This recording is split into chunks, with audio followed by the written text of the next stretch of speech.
I wish you all a very good morning. The sitting is open. I remind members that in order to be registered for the sitting, you should insert your badge when you take your seat and keep it inserted for at least 30 seconds. You should also insert your badge in order to speak or vote. To request the floor, please press the request button, but please just press it once.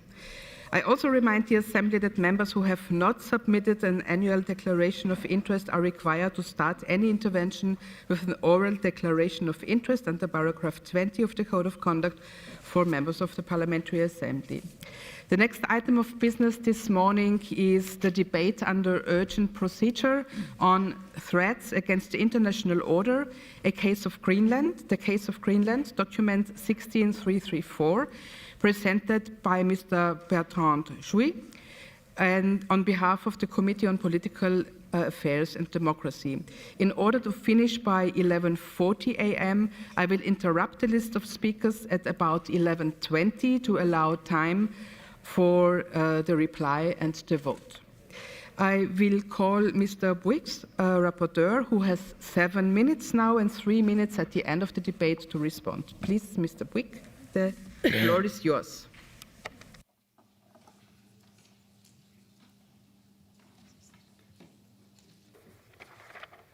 Merci Madame la Présidente. Mes chers collègues, il est des moments où les faits sont si simples qu'ils deviennent dérangeants à rappeler. Et pourtant, nous y sommes. Donc, disons-le une fois et clairement, Greenland belongs to Greenlander, for sure. C'est une société démocratique, dotée d'institutions, d'une identité et d'un droit fondamental à décider de son avenir, sa souveraineté, son intégrité territoriale et son futur ne relèvent ni de la spéculation, ni de la négociation, ni de la pression extérieure. Ils relèvent exclusivement du peuple groenlandais en lien avec le Royaume du Danemark, dans le respect du droit et des cadres constitutionnels existants. Si nous devons réaffirmer ces évidences aujourd'hui dans cette Assemblée, ce n'est pas par réflexe théorique.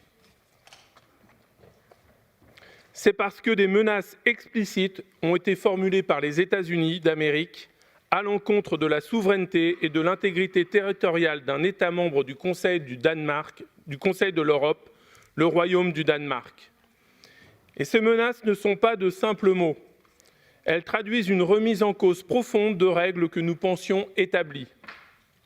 Ce qui est en jeu ici engage notre responsabilité collective à l'égard de l'ordre international fondé sur des règles et de la place que nous accordons à la souveraineté des États face aux rapports de force, aux intérêts stratégiques et aux logiques transactionnelles. Et c'est précisément pour cela que cette Assemblée ne peut ni détourner le regard, ni rester silencieuse. Ces développements ne sont pas isolés. Ils s'inscrivent dans un contexte plus large de remise en cause de l'ordre international fondé sur des règles, le multilatéralisme et le respect de la souveraineté des États. Cet ordre n'est pas une abstraction juridique. Il repose sur la confiance, la retenue, la prévisibilité et l'acceptation volontaire de cadres communs par les États. Or, aujourd'hui, cet équilibre est mis à l'épreuve par une évolution profonde des pratiques internationales où la contrainte et le rapport de force tendent à prendre le pas sur le respect des règles communes et où la souveraineté risque d'être traitée comme un instrument plutôt que comme un principe. Nous savons que cette évolution ne date pas d'hier. Elle a connu un tournant décisif avec la guerre d'agression menée par la Fédération de Russie contre l'Ukraine. Cette guerre a constitué une rupture profonde, rappelant de manière la plus brutale que l'ordre international fondé sur des règles ne peut jamais être tenu pour acquise et montrant la nécessité de défendre nos valeurs et de protéger les principes fondamentaux. Et dans ce contexte, il est important de le rappeler, la relation transatlantique demeure profonde, essentielle et irremplaçable. Elle est un pilier de la sécurité européenne, de la prospérité économique et de la coopération politique. Nous avons tout intérêt à la préserver, à la renforcer et à la faire vivre. Mais une alliance, aussi forte soit-elle, ne peut être durable que si elle repose sur le respect mutuel, la prévisibilité et l'attachement commun aux règles et aux principes que nous avons librement établis ensemble. Les partenariats et les alliances ne construisent pas contre la souveraineté et l'intégrité territoriale, ils se construisent avec elles, avec la confiance. C'est pourquoi cette résolution reconnaît et salue la réponse ferme et unie des États européens en soutien du Danemark et du Groenland. Cette réaction est essentielle. Elle démontre que ces principes ne sont pas négociables, y compris et peut-être surtout entre partenaires et alliés de longue date. Le texte que je vous présente aujourd'hui vise précisément à réaffirmer ces principes fondamentaux.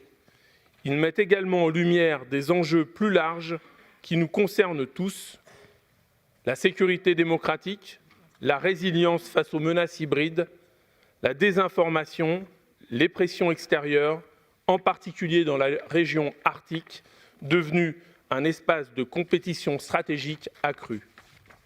Enfin, cette résolution réaffirme le rôle essentiel du Conseil de l'Europe, un rôle qui n'est pas seulement celui d'un gardien des principes de démocratie, de droits humains et d'état de droit, mais aussi celui d'un acteur central dans la défense d'un ordre international fondé sur des règles, la confiance, la coopération et non sur la contrainte. Comme l'a rappelé le secrétaire général du Conseil de l'Europe, dans un monde où les valeurs se font rares, notre tâche consiste à veiller à ce que la démocratie puisse encore protéger, décider et agir. Je vous remercie.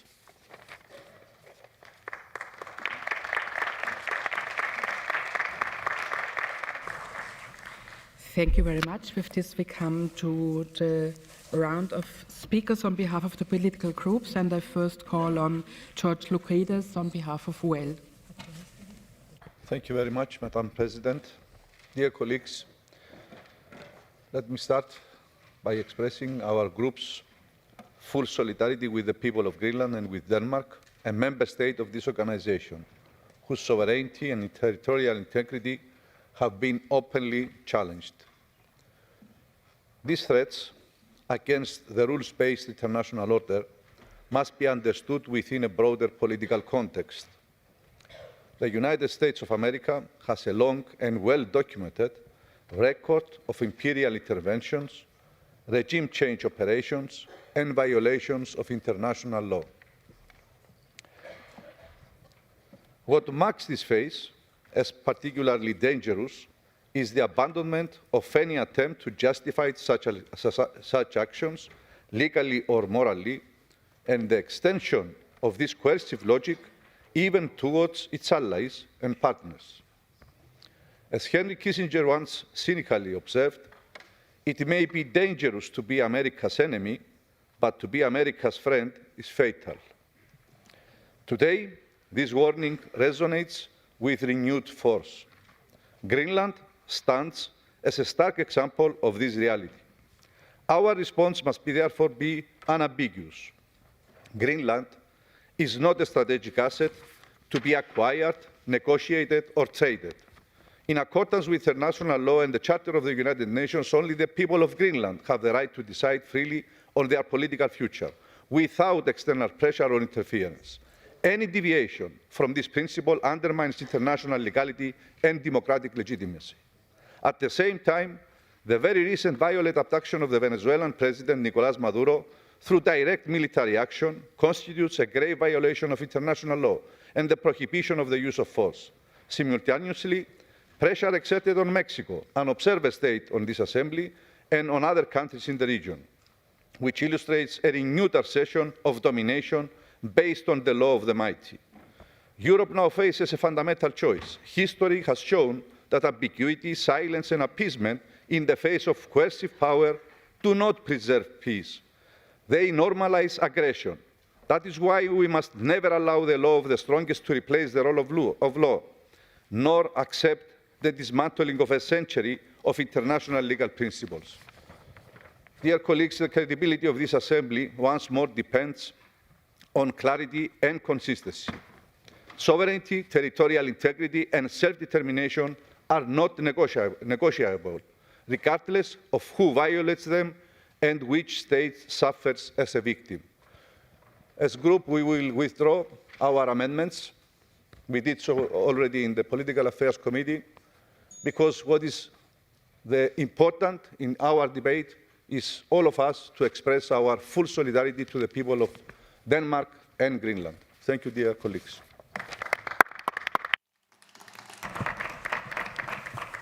Thank you very much, George. And now on behalf of the SOC Group, Morgens Jensen.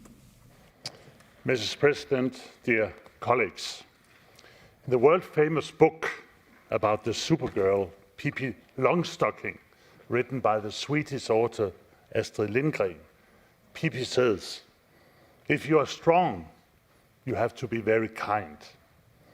These are words that should be firmly rooted in all political leaders around the world, and not at least in the world's most powerful man. Unfortunately, Greenland has not received much kindness from the strongest.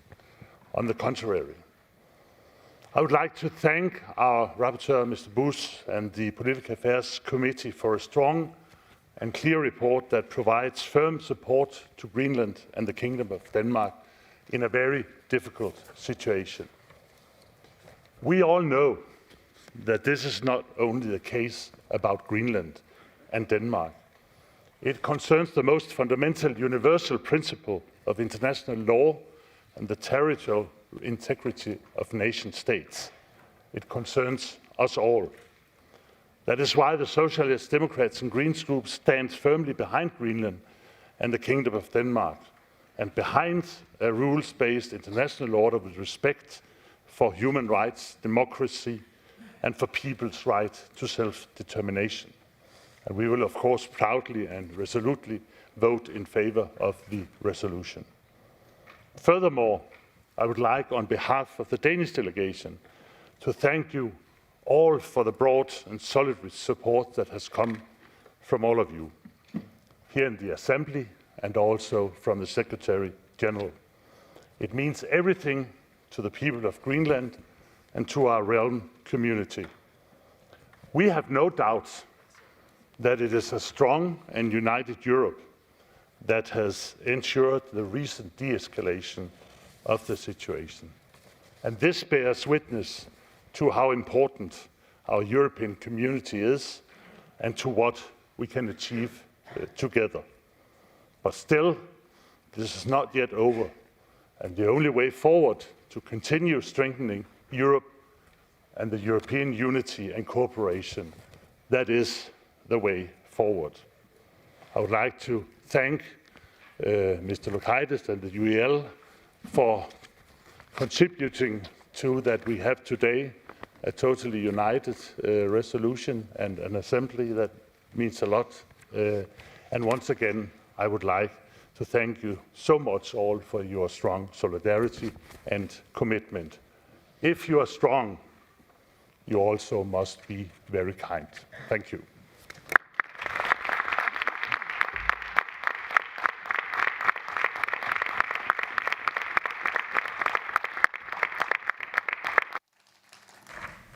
Thank you, Morgens, also as a speaker on behalf of Denmark, of course. And the next on my list is now on behalf of EPP, Christophe Bricot. Merci, Madame la Présidente. À mon tour, j'aimerais exprimer le soutien de mon groupe politique au Danemark et au Groenland, comme j'espère, nous le ferons tous. Comme le mentionne le rapport, la relation transatlantique pour l'ensemble de nos pays est une relation importante. Une relation qui se fonde sur des décennies dans laquelle nous nous percevions comme le monde libre pour la plupart d'entre nous. Et les actions d'une administration ne disent rien sur la relation que nous entretenons avec les États-Unis en général. Seul l'avenir nous le dira. Et à ce titre, et en reprenant à mon compte les termes de M. Jensen, quand on est fort, on doit être bienveillant, je le traduirai comme ça. Je dirais aussi que nous, continent européen, pouvons être plus forts que nous le sommes dans cette relation. Nous en avons largement les moyens. Il n'appartient qu'à nous de rééquilibrer cette relation qui, je le répète, est importante. Dans le cas qui nous occupe ici, nous avons les moyens, et certains de nos États l'ont démontré, de rééquilibrer le rapport, de dire que notre voix compte. Dans cette maison, nous défendons l'idée qu'il vaut mieux un monde fondé sur la force du droit que sur le droit du plus fort. Et je crois que cette voix-là peut se porter dans l'ensemble de notre continent, mais également dans notre relation avec les autres. Je remercie M. Bouyx pour avoir permis ce rapport qui nous permet d'avoir ce débat aujourd'hui, dans un monde qui va très vite. Et j'espère que l'ensemble de cette Assemblée le soutiendra. Je vous remercie.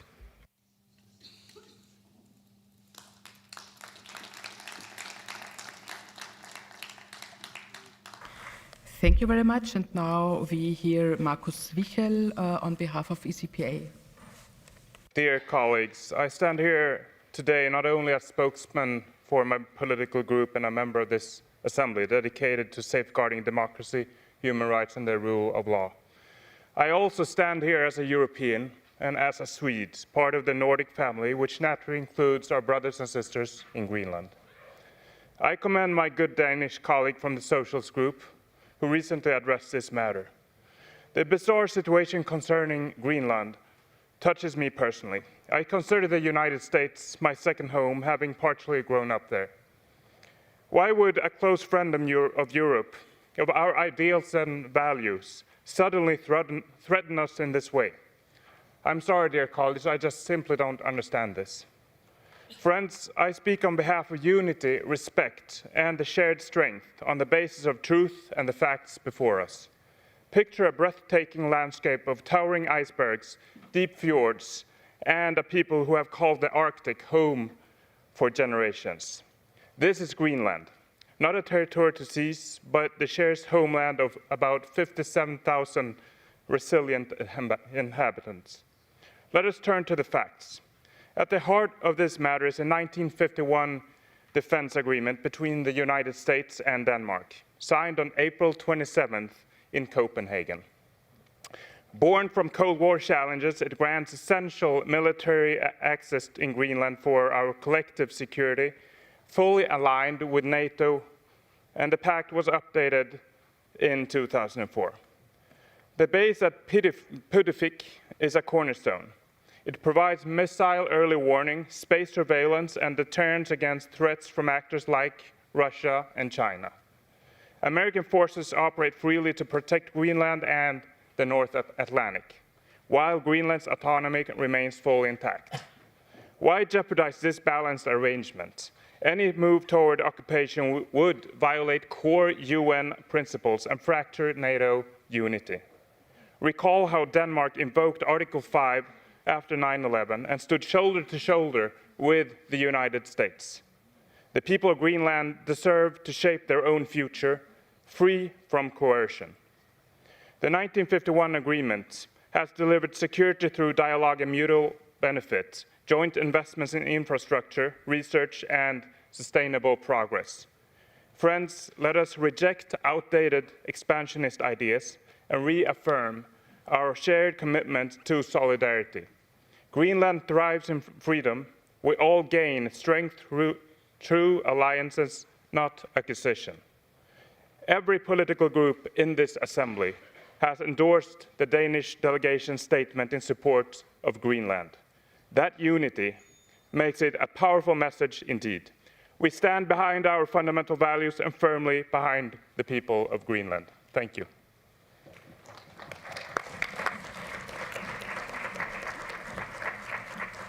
And the last speaker on behalf of ALDE, Julian Bulay, please.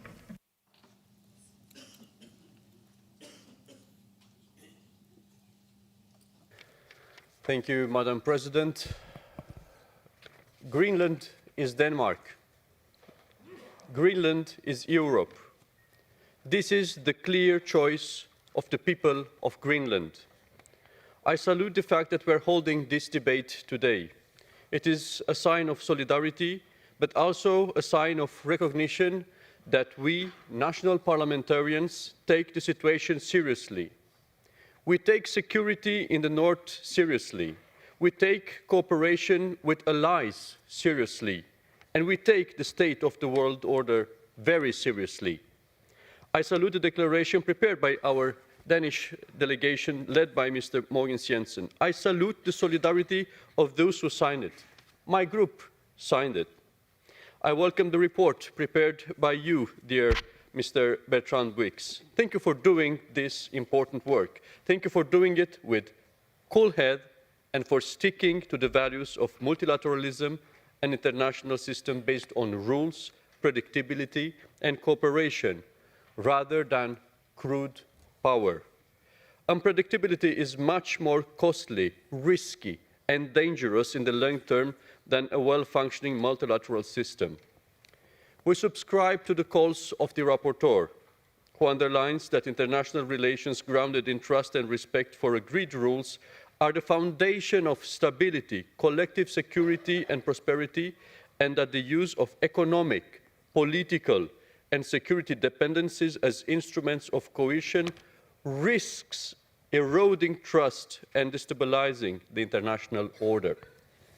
Our rapporteur also calls for constructive engagement between partners and allies to address shared challenges and to uphold the principles that underpin enduring international cooperation, including the continued support of Ukraine in defense of its sovereignty and territorial integrity.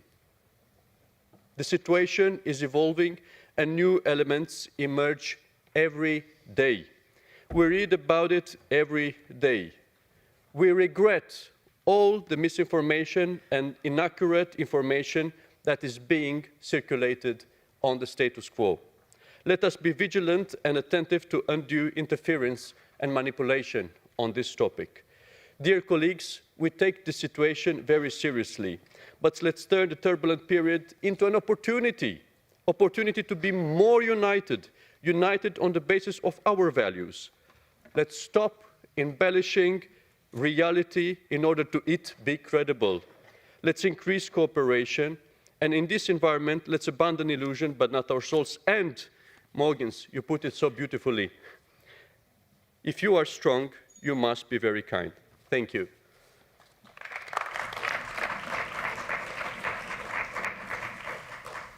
Thank you very much, Julian. We now come to the list of speakers, and the first on my list, and I also want to remind you, we have 3 minutes, and the microphone will be cut off after these 3 minutes.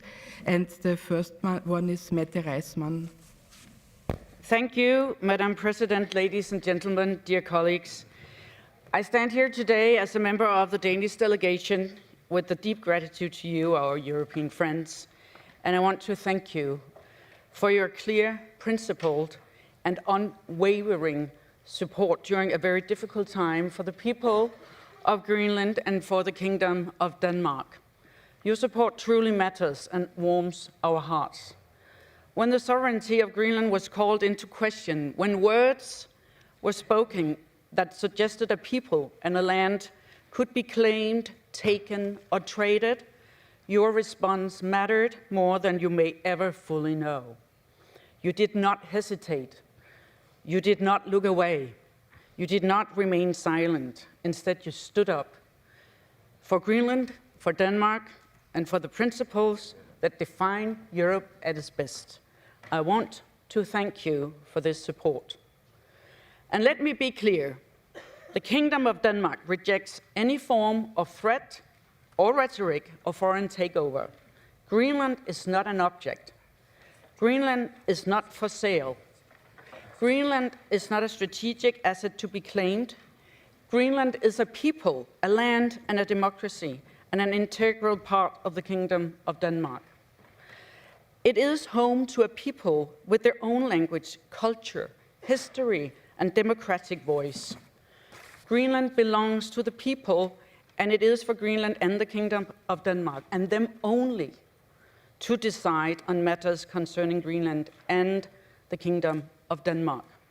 We have always valued the partnerships with our close allies, and we have always been ready to work closely in all areas, and we still are.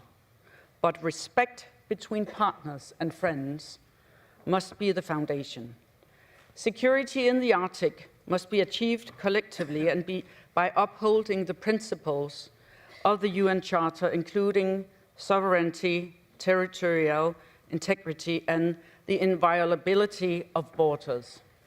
These are universal principles that we must not hesitate to preserve and defend. In a world where power too often tries to outweigh principles, it is more than ever important to stand united in the commitment to peace, security, democracy, and the respect of a rule-based world order. Sovereignty cannot be imposed.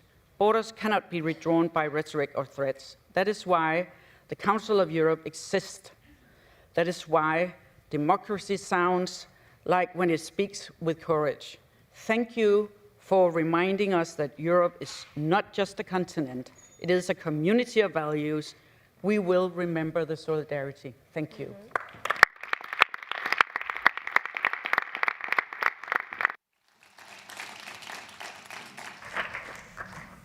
Thank you very much. And next is Ricardo Cavallo.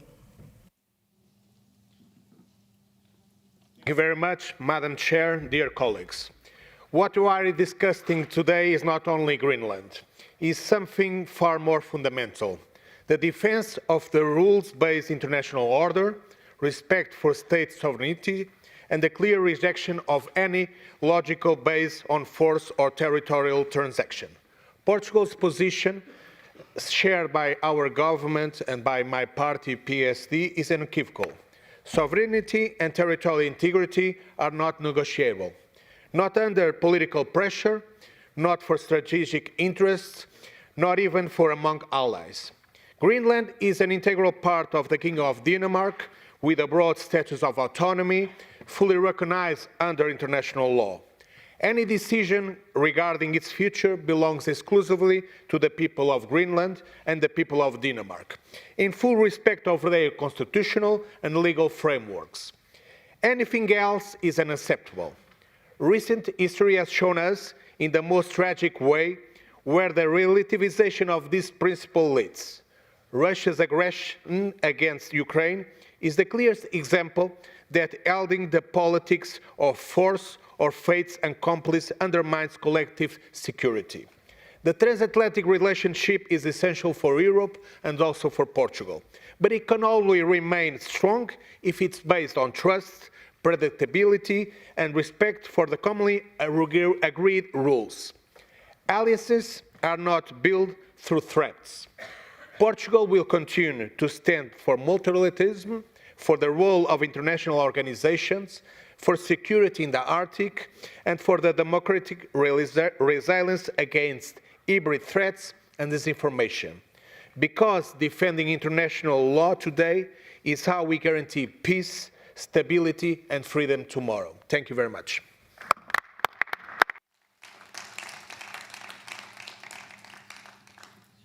Thank you, and Patrick Casey is next.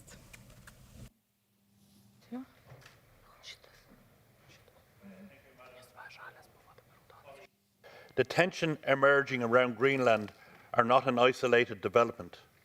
They are a part of a long historical pattern in which powerful states test the boundaries of international law. Recent suggestions concerning the acquisition or transfer of Greenland remind us that even today, sovereignty cannot be casually challenged in ways that undermine the foundations of international order.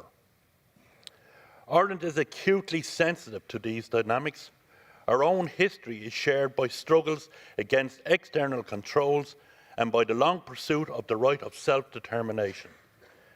The principles that people alone decide their future is not theoretical for us. It is a lesson earned through centuries of controversy, from the plantations to the struggle for independence, to the careful negotiations of our modern constitutional arrangements. It is precisely why Ireland consistently upholds international law. Because small nations rely on rules, not force or power, to ensure their security and equality, and to guarantee that every country, regardless of size, is treated with fairness and respect. Europe has seen this pattern before. In the 20th century, from the Sudetenland to the Baltic states, we learn what happens when the world accepts the idea that land can be taken, traded, or forced away from people without their agreement. Russia's recent attack on Ukraine is another reminder that Europe's borders are not automatically safe. Ireland's support for Denmark and the people of Greenland fits naturally with our long tradition of backing international cooperation. Ireland has consistently stood for resolving disagreements through dialogue, the rule of law, the democratic consent, and not through intimidation. Ireland stands firmly by these principles. We stand with Denmark and we stand with Greenland, and we stand for international order that protects all nations, large and small, equally. Thank you. I very much apologize. I skipped Vladimir Dordevich. You have the floor now. Sorry. Good. Thank you, Madam President. Today we heard a lot of talk about sovereignty. Denmark, Greenland, Europe. Serbia supports sovereignty always for every country, no exceptions. But there is a hard truth we need to face.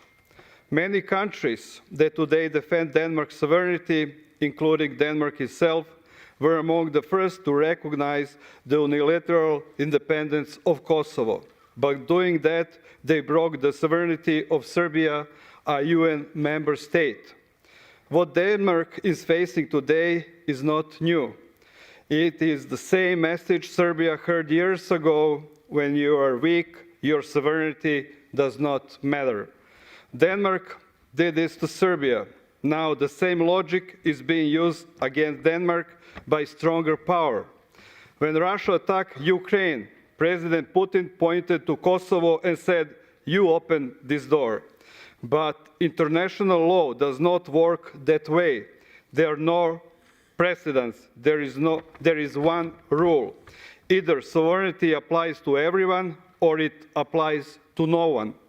NATO was stronger than Serbia and broke its sovereignty. Russia is stronger than Ukraine, unfortunately, and breaks its sovereignty. The United States is stronger than Denmark, and today Greenland is discussed in the language of power, not law. This is not a world of rules. This is a world of force. If Europe wants credibility, it must defend sovereignty everywhere, in Denmark, in Ukraine, and in Serbia. And if you truly believe in sovereignty, then restore Serbia's sovereignty, withdraw recognition of Kosovo, because law is either for everyone or it means nothing. Thank you. Thank you very much, and we now come to Aysu Bankoglu. Thank you, Madam President, dear colleagues. The situation concerning Greenland is not a peripheral dispute nor a theoretical exercise in geopolitics. It is a clear and concrete test of the resilience of international order and of our collective commitment to international law. Under positive international law, the United States has no title to any legitimate claim of sovereignty over Greenland. This is not a matter of political interpretation, but of settled law. As the draft resolution stresses, Greenland is an autonomous territory within the Kingdom of Denmark, and Denmark's sovereignty over Greenland is firmly established and internationally recognized. Any suggestion to the contrary challenges not only Denmark's territorial integrity, but the very foundations of the rules-based international order. International law is clear. Any use of force, or even the threat of use of force, with the aim of obtaining factual control over Greenland would constitute a clear violation of one of the most fundamental principles of international law, the prohibition of the use or threat of force. This prohibition is a peremptory norm of international law enshrined in the Charter of the United Nations, and no legitimate right can arise from such actions. Every state in the world is legally bound not to recognize as lawful any acquisition of territory obtained through the use or threat of force. This obligation of non-recognition is essential to preserving international stability and preventing the normalization of coercion. The relevance of this principle extends far beyond Greenland. Today, the rules-based international order is under severe strain. The war of aggression against Ukraine, the prolonged conflict in Gaza, and repeated deadlock within multilateral institutions have weakened trust between states. And in this context, even rhetorical or hypothetical threats to sovereignty are dangerous. They erode norms, legitimize coercion, and risk reviving the idea that might can serve as a source of right. So, dear colleagues, Greenland's growing strategic importance in the Arctic cannot justify such a shift. Security concerns, economic interests, and geopolitical competition must be addressed through dialogue, multilateral cooperation, and respect for international law, not through intimidation.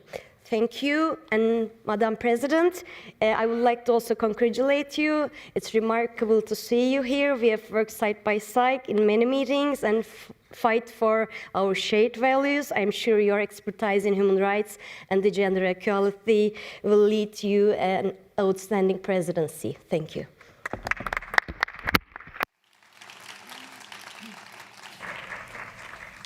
Thank you very much also for these kind personal words. And now we go to Mr. Emanuelis Singaris.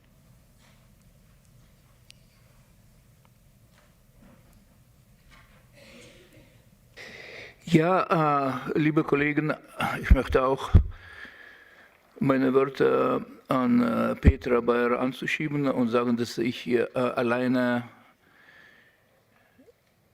ich bin sehr froh, dass Sie jetzt werden anführen, weil ihr ganzes Leben an Menschenrechten haben gewidmet, liebe Petra.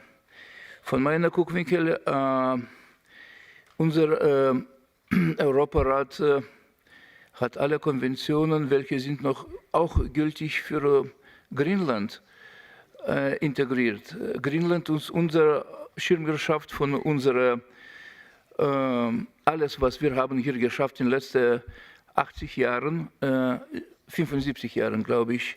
Und darüber müssten wir an Seite von unserem Mitglied Greenland sein.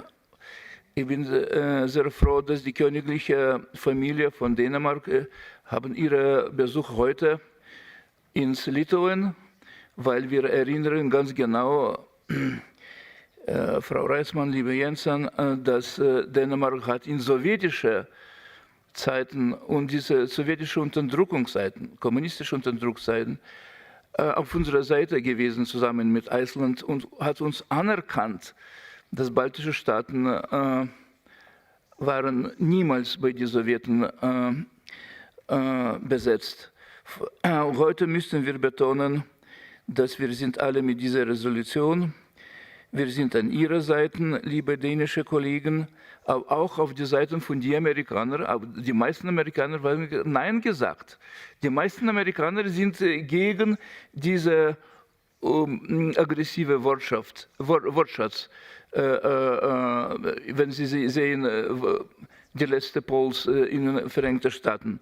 Und wir müssen nicht eine Gabe für Kremlin und China hier produzieren, um unsere transatlantische Bündnis unter Fragezeichen in allgemein zu stellen. Wir müssen uns stärker sein als militärisch in Europa. Diese Litauen hat erklärt 5,5% von militärischer Defense. Wir müssen alle kriegsfähig sein gegen den Aggressor. Und in diesem Fall, der Aggressor ist von der östlichen Seite, gegen Ukraine und gegen uns.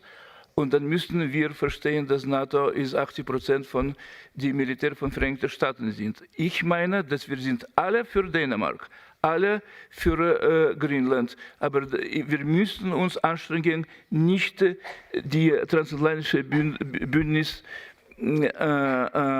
unter Fragezeichen zu stellen.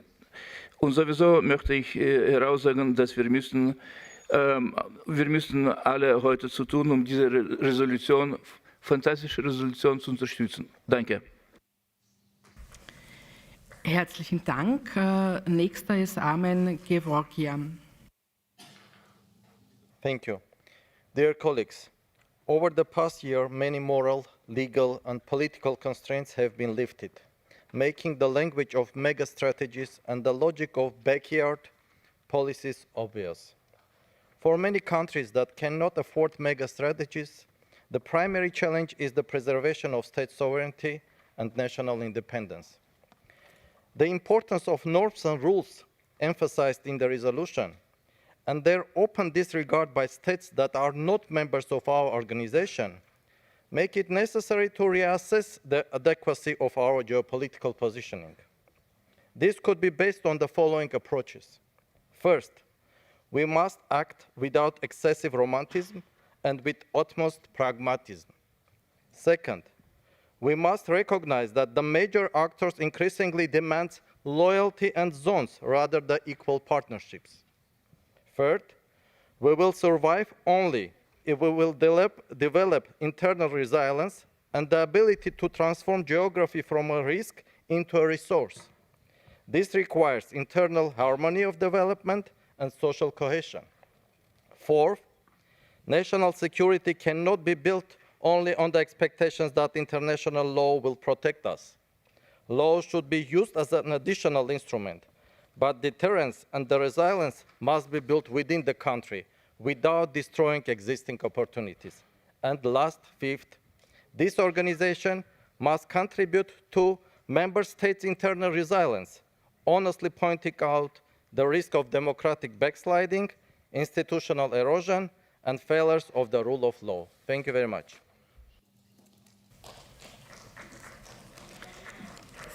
Thank you. I now call Helgi Sigithur Palmason. Madam President, it seems the headlines have moved on and the focus on Greenland has passed. But for many people, citizens, partners, and allies, the questions it raised have not. Because when sovereignty is openly questioned, something deeper is unsettled. People are left uneasy. They begin to wonder whether the rules they have relied on will still hold tomorrow, whether commitments once thought unshakable are still secure. History teaches us that uncertainty is never neutral. It creates fear. And fear, if left unanswered, weakens trust between nations and within societies. What was at stake in Greenland was never just territory. It was the principle that borders are not negotiable, that people are not objects of strategic convenience, and the future of a democratic society belongs to its people alone. For more than 7 decades, the international order has rested on that understanding. It replaced power politics with partnership, coercion with cooperation, and fear with predictability. When those principles are challenged, the responsibility falls to us to reaffirm them clearly and calmly. If we meet moments like this with unity, respect for law, and confidence in democratic choice, then doubt will fade, trust will return, and the order we have built will remain strong. And that is how free nations keep the peace. Thank you.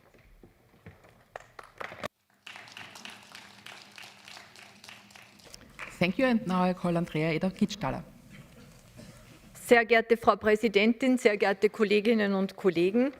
Seit 2025 haben die USA in der zweiten Amtszeit von Präsident Trump mehrfach versucht, Grönland, ein autonomes Gebiet Dänemarks, das selbst Mitglied der EU ist, zu annektieren. Und das ist, liebe Kolleginnen und Kollegen, eigentlich unglaublich im 21. Jahrhundert. Es ist ja wie in fernen Kolonialzeiten, die Mächtigen nehmen sich das, was sie wollen. Und Gott sei Dank haben die grönländischen und die dänischen Ministerpräsidenten jegliche Art dieser Intervention sofort zurückgewiesen, konsequent. Und auch die Bewohnerinnen und Bewohner von Grönland haben ihre Souveränität verteidigt und sie werden sie auch weiter verteidigen und haben sich aktiv zu Wort gemeldet. Und Menschen all over the world, wie man so schön sagt, wehren sich gegen diese betrogen. Es hat Massenproteste gegeben und selbst die Amerikanerinnen und Amerikaner finden das nicht sehr positiv. Lediglich 8% der Amerikaner befürworten diese Invasion, während 73% dagegen sind. Gott sei Dank. Und nun wird verhandelt, so lesen wir, hören wir, was immer das auch bedeuten mag. Es hat schon ein Treffen gegeben zwischen den Dänen, Grönland und der USA in Washington, habe ich gelesen. Aber, liebe Kolleginnen und Kollegen, wir müssen wachsam bleiben. Denn Grönland und Dänemark haben erklärt, dass es natürlich noch keine Einigung gibt und sie haben wiederum ausgeschlossen, dass jegliches Abkommen, das die Souveränität Grönlands und Dänemarks verändern wird. Und damit kommen wir auch zu uns, zu Europa. Und Europa und die EU hat Gott sei Dank geschlossen, gemeinsam und selbstbewusst gehandelt und Grönland und Dänemark den Rücken gestärkt. Und so tun wir das auch hier im Europarat. Und vielen Dank, Frau Präsidentin, auch für Ihre klaren Worte. Und natürlich hat auch meine Bundesregierung sich solidarisch erklärt und hat das auch schon mehrmals betont. Also wir Österreicherinnen und Österreicher stehen hinter der Souveränität von Grönland. Und unser Generalsekretär hat ja schon erklärt, dass er in diesem Trumps Vorstoß eine Rückkehr einer Logik aus dem Kalten Krieg, Einflusssphären statt Selbstbestimmung, strategische Abschreckung statt demokratischer Entscheidungen sieht. Und das, liebe Kolleginnen und Kollegen, können wir nicht zulassen. Es gilt, das Völkerrecht zu respektieren und nicht mehr wieder in diese Kolonialzeiten zurückzufallen. Es geht jetzt um unsere Weltordnung, unsere Werte, unsere Grundrechte und die Verteidigung der Demokratie. In Zeiten wie diesen wichtiger denn je, denn ohne Demokratie gibt es keinen stabilen Rechtsstaat und damit auch keine Einhaltung der Menschenrechte. Und darum bin ich sehr froh über den Bericht und das klare Bekenntnis zur gemeinsamen Unterstützung von Grönland und Dänemark. Vielen Dank.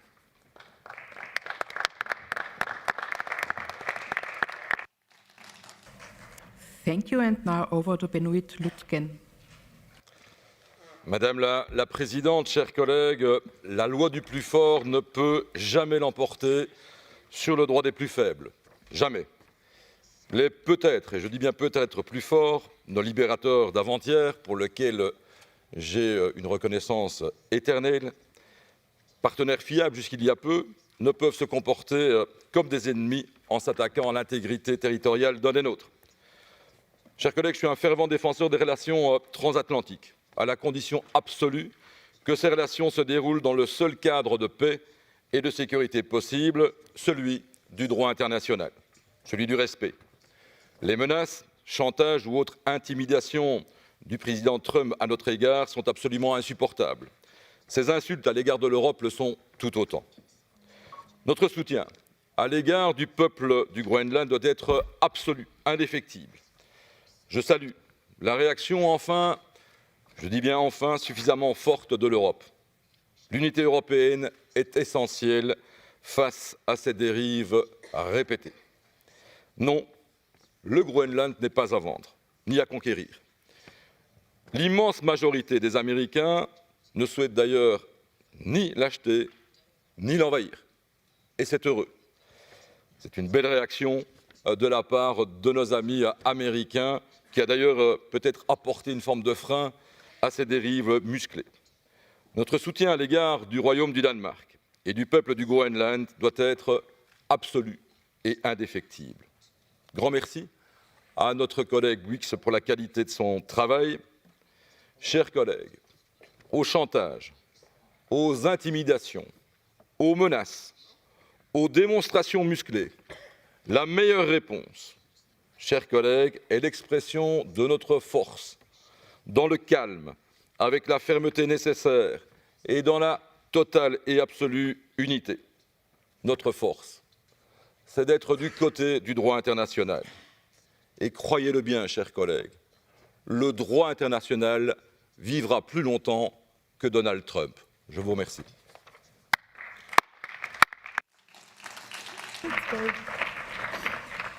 Thank you, and now we will listen to Birute Vesaite. Thank you, Madam Chair. This debate is about a principle, not only a territory. It concerns the rule-based international order the very order that protects all states, and especially smaller ones, from cohesion. Greenland is an integral part of the Kingdom of Denmark, and Lithuania stands in full solidarity with Denmark and the people of Greenland. Respect for sovereignty and territorial integrity is a fundamental norm of European stability, one that this Assembly has defended consistently over decades. Any decision concerning Denmark and Greenland belongs exclusively to them. Greenland's own message is clear: nothing about us without us. Trump's phenomenon is a good example for radical and populist forces that are rising in Europe. Now Russia is rubbing its hands over Trump's ultimatums because it distracts world's attention from its invasion of Ukraine. Threats of tariffs and other coercive economic measures are deeply regrettable. The Council of Europe has consistently warned against economic pressure being used as a political weapon, particularly when it risks weakening trust among democratic allies. Europeans respond in unity in coordinated manner, ensured that European sovereignty and international law are respected. We will not allow ourselves to be blackmailed. Unfortunately, too little is being done and too late. Defending Denmark's and Greenland's sovereignty is not only about one country or one region. It's about defending the international order and values of the Council of Europe itself. The same order that values we rely on: deter aggression, protect democracy, and preserve peace. Thank you.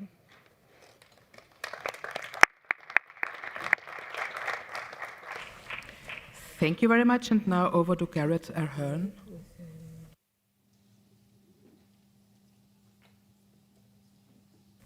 Mr. Ahern does not seem to be in the room, so then we go further to Lise Selnes.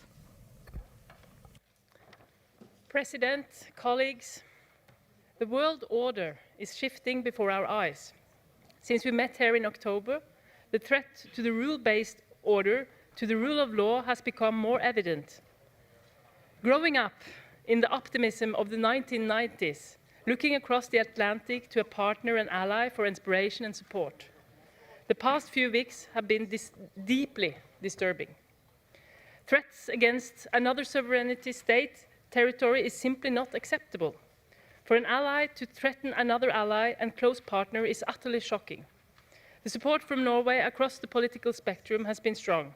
The threats against Denmark and Greenland have been clearly condemned. Greenland is an integral part of the Kingdom of Denmark.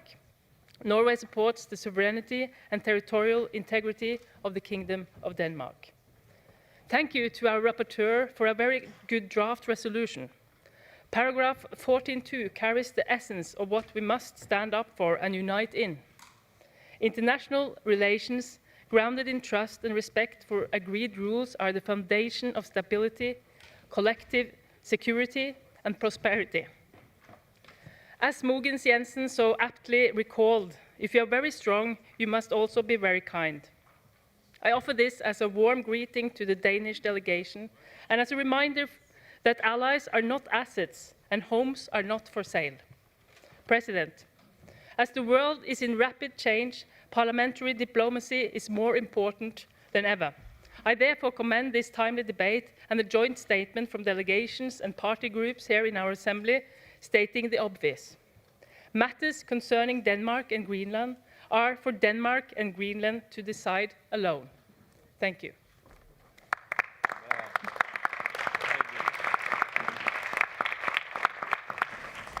Thank you, and now I call on Bergthor Olason. Mr. President, today Greenland represents one of the most strategically important territories in the world. Its geographical position between North America and Europe makes it a central pillar in NATO's defense structure, satellite monitoring, and early warning systems.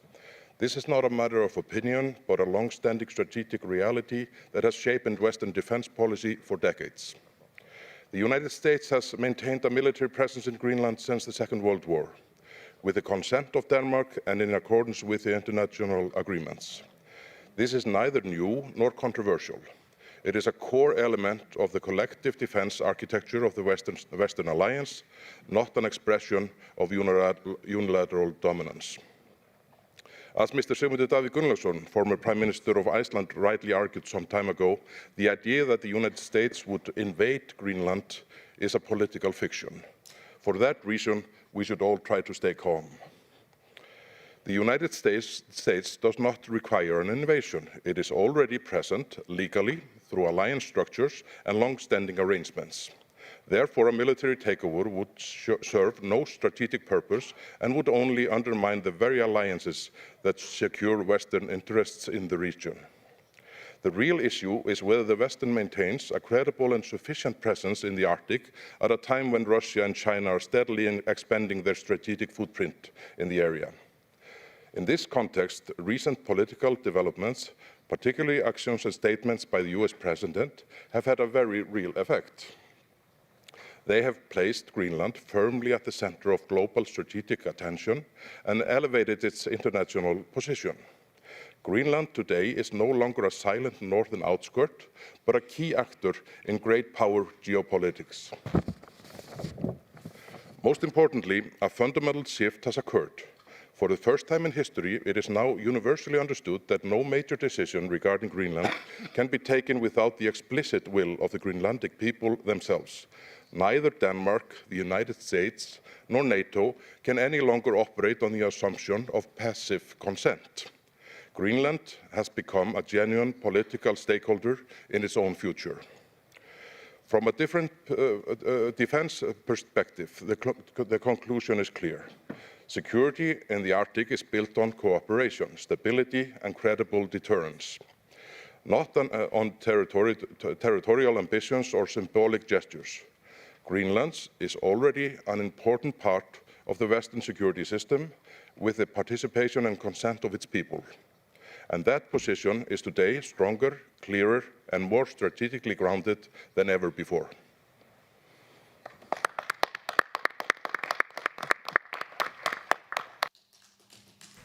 Thank you, and now over to Tuula Haatainen.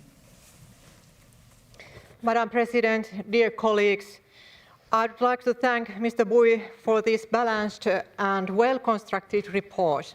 I would also like to take the opportunity to thank Secretary General Alain Berset for strong and principled opinion in the New York Times last week. The rules-based world order is under serious threat, but it will perish only when we stop defending it. The status of Greenland has been settled by international law, and any decision concerning Greenland and the Kingdom of Denmark are only for them to make. This Assembly has repeatedly defended the principles of sovereignty and territorial integrity as guarantees for peace, stability, and prosperity between the world nations. These principles apply in all circumstances and without exceptions. As an Arctic nation and a Nordic country, Finland stands firm in its support for Denmark and Greenland's right to self-determination. Greenland belongs only to its people. Thank you.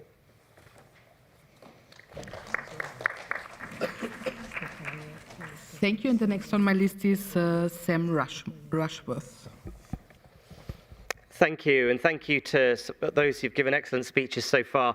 I represent a constituency in the northeast of England, where even some of our place names have Danish roots and our histories are intertwined, going back as far as King Canute. So I want to start by expressing, both personally and on behalf of the people I represent, our absolute solidarity with our neighbours across the seas, both Denmark and Greenland.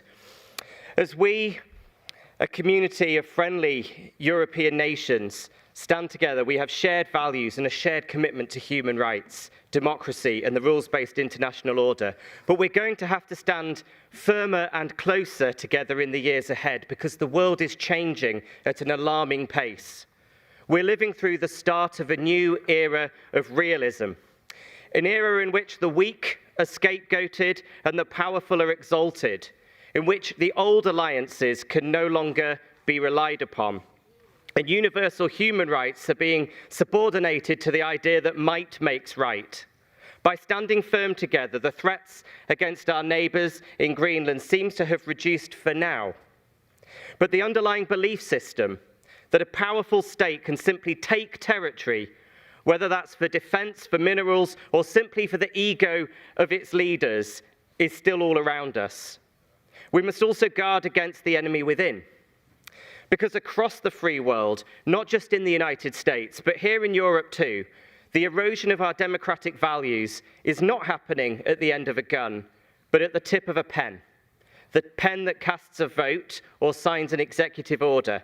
It is happening because people are willing to vote for it. Across the free world, we see leaders exploiting fear and insecurity, offering scapegoats and simplistic answers to complex problems to seize power. Once elected, they use the legitimacy of the ballot box to undermine the judiciary and dismantle the laws that constrain them. In my country, both parties on the right, currently polling to win power in 3 years from now, are committed not only to withdrawing the United Kingdom from the European Convention of Human Rights, but to repealing our own domestic Human Rights Act. So we must take seriously and address together the foreign interference in our media and the algorithms that divide people and foment hatred and division. And we must work together on border security and ensuring that the judgments and rulings from this place do not become our weakest point. We must fight together in the battle for hearts and minds and stand together in solidarity, particularly at this time, with Denmark and Greenland.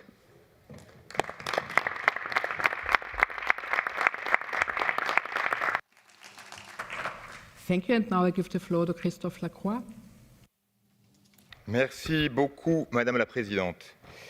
Alors, ce qui se joue au Groenland aujourd'hui dépasse largement un simple enjeu territorial. C'est une tentative manifeste de bousculer l'équilibre international, de tester la solidité du droit, et la détermination des démocraties européennes. Parce que la situation au Groenland révèle un risque clair, celui de voir devenir l'Arctique, devenir un espace où les rapports de force remplacent les normes internationales et où les intérêts stratégiques, voire les intérêts financiers privés, priment sur les droits fondamentaux. Alors je crois qu'il est fondamental aujourd'hui d'ouvrir les yeux. Le gouvernement américain actuel n'est plus celui de Franklin Delano Roosevelt. Il n'est pas celui de Kennedy, de Jimmy Carter, de Barack Obama, de Joe Biden. Il n'est même pas celui de Ronald Reagan ou de George Bush. Non. C'est un gouvernement américain dont le président, à l'occasion de sa première présidence, a encouragé des éléments d'extrême droite et fascistes à envahir le Capitole, menacer la démocratie et ont même tué des policiers qui défendaient cette démocratie et les députés et sénateurs au Capitole. C'est cela aujourd'hui, l'équipe qui est au pouvoir aux États-Unis. Et il n'y a pas que Donald Trump. C'est MAGA, America First, c'est Marco Rubio, c'est J.D. Vance, c'est toute une équipe de gens jeunes, de gens motivés, résolus à ne plus respecter le monde international et le droit international et à remodeler le monde en fonction non seulement des intérêts impérialistes américains, mais aussi en fonction d'intérêts particuliers de leurs entreprises, car ils dirigent aussi des conglomérats financiers capitalistiques importants. Mais ces gens, qu'ils profitent de leur richesse, qu'ils le fassent, mais qu'ils arrêtent de menacer l'architecture des droits humains que le Conseil de l'Europe a pour mission de défendre. Heureusement, il y a des Américains démocrates qui continuent à manifester aux USA contre ce régime et qui le payent aujourd'hui de leur vie ou qui sont violemment réprimés. Mais donc notre réponse doit être claire et ferme par rapport au Groenland. La souveraineté du Groenland et du Danemark n'est pas négociable. Les pressions, quelles qu'elles soient, n'ont pas leur place ni en Europe ni en Arctique. Les droits humains doivent être protégés avec la même détermination partout que la sécurité territoriale. Le Conseil de l'Europe ne doit pas être timide ou intimidé. Il doit être ferme. Il doit être déterminée et résolue face aux tensions, nous devons être la voix qui rappelle que la puissance militaire et la puissance financière n'autorisent pas tout, les droits humains ne céderont pas devant la force et nous n'en sommes pas les esclaves et nous ne le serons jamais.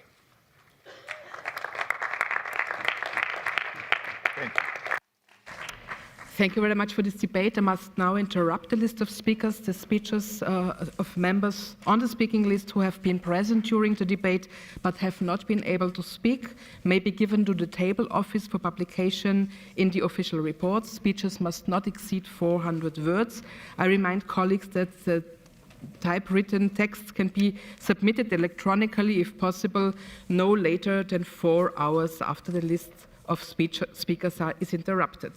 I call now Mr. Bouygues, rapporteur, to reply. You have 3 minutes, please. Merci Madame la Présidente. Mon intervention sera courte. Je tenais au travers de cette intervention à saluer la délégation danoise et le chef de sa délégation, Monsieur Morgan Jensen. Je tenais également à saluer l'ambassadeur, Monsieur Astrup Jensen. Ce rapport, en fait, c'est d'abord le travail en fait, de la délégation danoise et le travail aussi des Danois et de son ambassadeur.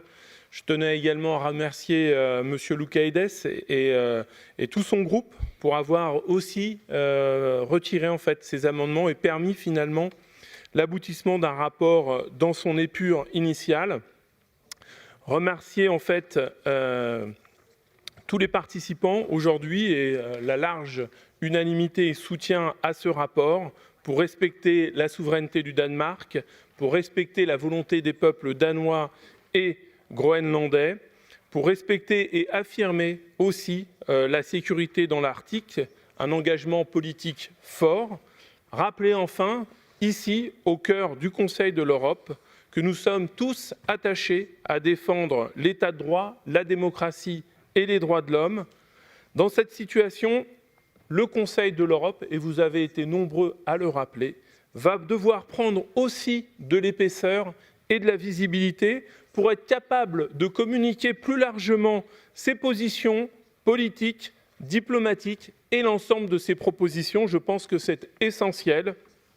Ce qui est en jeu, et je le rappellerai ici, engage notre responsabilité collective à l'égard de l'ordre international fondé sur des règles et sur la place que nous accordons à la souveraineté des États.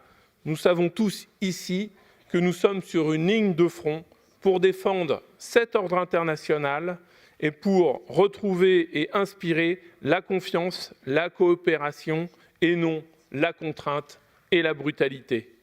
Comme vous l'avez tous rappelé, le Groenland n'est ni à vendre ni à prendre. Merci. Thank you very much, Mr. Bouygues. Does the chairperson of the committee wishes to take the floor? She does. Please, Elisabetta, to you. Thank you, Madam President, dear colleagues. I would like to thank the rapporteur for his report and for the way in which it has allowed the Assembly to focus on what truly matters. In the current international context, unity is not a slogan, it is a responsibility. And the fact that we have been able to converge rapidly around the core messages of this text sends important signals. For Greenland, whose future belongs to its people, for the Kingdom of Denmark, whose sovereignty and territorial integrity must be fully respected. And beyond that, about the kind of international order we believe is worth defending. This resolution does not close doors. It does not seek confrontation, but it does draw a clear line. Europe will stand by its principles and by the member states when they matter most. In April last year, the Committee on Political Affairs and Democracy hosted Mrs. Anna Chemnitz, the first ever Greenlandic member of the Parliamentary Assembly. She emphasized the importance of including Greenlandic voices in discussions about the future of Greenland. Today, I remain mindful of that responsibility, and the responsibility for our deliberations to reflect our respect for the people most directly concerned. For these reasons, I strongly support the adoption of this resolution, and I invite colleagues to do the same. Thank you. Thank you very much. With this, the debate is closed. The Committee on Political Affairs and Democracy has presented a draft resolution, document 16334, to which 5 amendments have been tabled. They will be taken in order in which they appear in the compendium. I remind you that the speeches on the amendments are limited to 30 seconds. I understand that George Loukaides wishes to withdraw all 5 of his amendments. Is this correct, so, Mr. Loukaides? Does anybody else wishes to move one of these amendments? That is obviously not the case. So we now will proceed to vote on the draft resolution contained in document 16334 as not amended. A simple majority is required. The vote is open.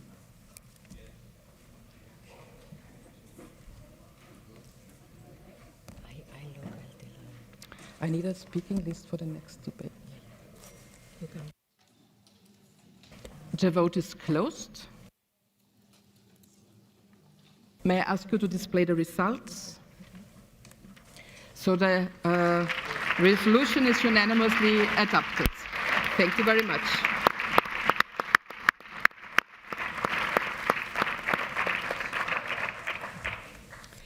The next item of business this morning is a debate under urgent procedure on political crisis in the broader Middle East, the need to protect human rights and the rights of all minority groups, document 16336, presented by Mr. Piero Fassino on behalf of the Committee on Political Affairs and Democracy.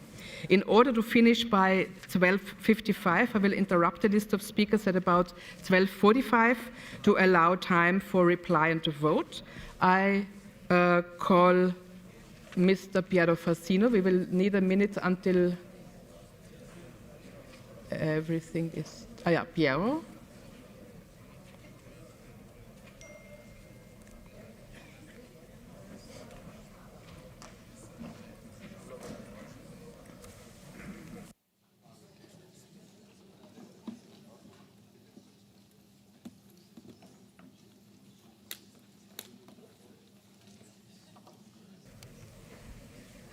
So I now call Mr. Fassino, the rapporteur.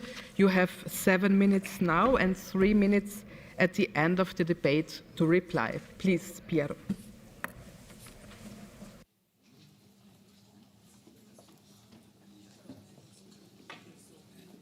I will speak Italian.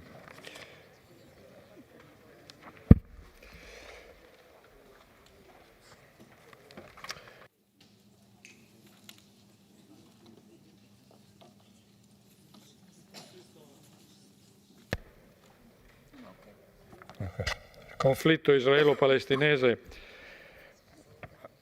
ha innescato una sequenza di eventi che hanno investito l'intero Medio Oriente allargato, aggravando le crisi già esistenti in Libano, nello Yemen, in Siria e in Iran e ridisegnando gli equilibri politici dell'intera regione.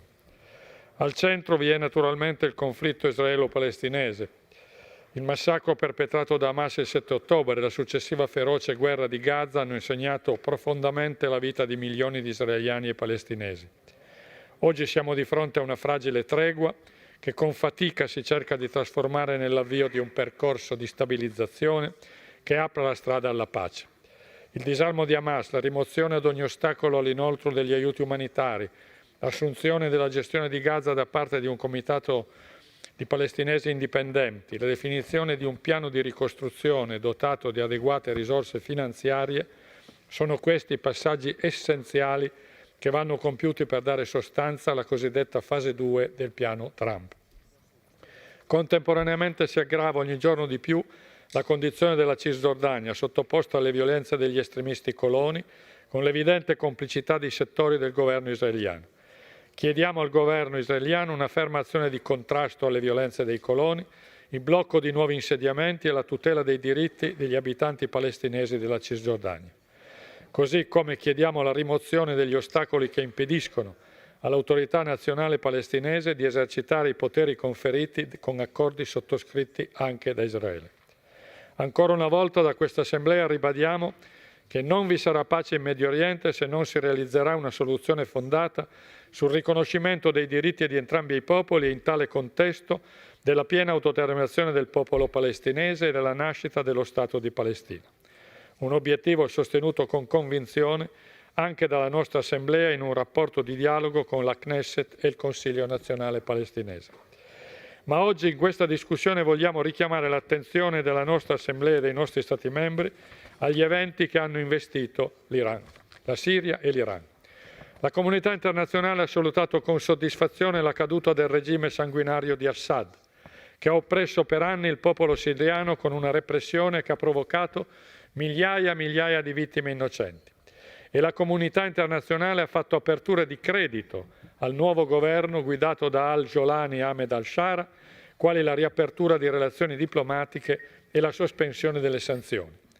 E guardiamo con favore i colloqui tra Damasco e Israele per una normalizzazione delle relazioni bilaterali e per una soluzione condivisa sulle alture del Golan. Tuttavia, negli ultimi mesi sono accaduti eventi che suscitano grande preoccupazione. Prima un duro conflitto con la comunità drusa, poi una violenta repressione della minoranza alawita e infine ripetuti scontri con la comunità curda, che non dimentichiamo mai si è battuta con grande coraggio contro il califfato di Daesh ISIS, contribuendo alla sua sconfitta. E atti di continua ostilità si sono manifestati anche contro la comunità yazida, che ricordiamo anche questo fu vittima di una violenta repressione da parte dell'ISIS. E in questo stesso periodo vi sono stati preoccupanti episodi di ostilità verso le comunità cristiane. E infine non può non essere motivo di preoccupazione la esistenza di relazioni tra alcuni dirigenti del nuovo governo e le cellule dell'ISIS ancora presenti sul territorio siriano. Per tutte queste ragioni noi chiediamo alle autorità siriane di non interrompere la transizione verso una nuova Siria, chiedendo la fine degli atti di ostilità verso le minoranze e il pieno rispetto dei diritti di ogni comunità etnica o religiosa e incoraggiando le autorità di Damasco ad aprirsi al dialogo e al coinvolgimento di tutte le componenti della società siriana. E il nostro Comitato per il Medio Oriente e il mondo arabo è pronto a sostenere tutte le iniziative che vanno in quella direzione. Grandissimo allarme ha suscitato in tutto il mondo gli avvenimenti che hanno sconvolto l'Iran. Alle imponenti manifestazioni di popolo che chiedevano libertà, il regime teocratico iraniano ha risposto con una dura e sanguinaria repressione che ha provocato migliaia e migliaia di vittime e migliaia di arresti. E nella repressione si sono distinti con particolare ferocia gli squadroni dei guardiani della rivoluzione islamica che molti governi democratici qualificano come un'organizzazione terroristica. Da questa Assemblea noi denunciamo con forza il carattere sanguinario e repressivo del regime iraniano, ricordando che è uno dei paesi che ha il più alto numero di esecuzioni capitali di persone innocenti. E respingiamo l'azione di continua destabilizzazione che il regime iraniano conduce nella regione e contro Israele. Per questo, insieme alla comunità internazionale, chiediamo con forza la fine di ogni forma di repressione, la cessazione delle esecuzioni capitali, la liberazione di tutti i prigionieri politici, il ripristino delle connessioni internet e delle telecomunicazioni, la cessazione di tutte le forme di persecuzione delle minoranze e il rispetto dei diritti umani per ogni donna e ogni uomo che vive in Iran. E chiediamo agli organi di giustizia internazionali di attivare tutte le procedure giuridiche per chiamare le autorità iraniane a rispondere dei loro crimini. E rinnoviamo la richiesta alle autorità iraniane di bloccare ogni iniziativa volta a dotare l'Iran di armamento nucleare, ristabilendo la cooperazione con l'AIEA. Anche da questa Assemblea rinnoviamo la solidarietà al popolo iraniano e facciamo appello a tutte le istituzioni internazionali e a tutti gli Stati a mantenere alta la pressione sul regime iraniano, con tutti i mezzi, a partire dalle sanzioni che devono essere applicate davvero e senza aggiramenti. E chiediamo al sistema dei media e dell'informazione di continuare a tenere accesi i fari su quel che accade in Iran. Così come in Ucraina si combatte anche per la nostra libertà, dobbiamo essere consapevoli che la lotta del popolo iraniano ci riguarda e non possiamo lasciarlo solo. È un dovere morale e politico sostenerlo, a cui nessuno di noi e nessuno che creda nella democrazia e nella libertà può sottrarsi. Grazie.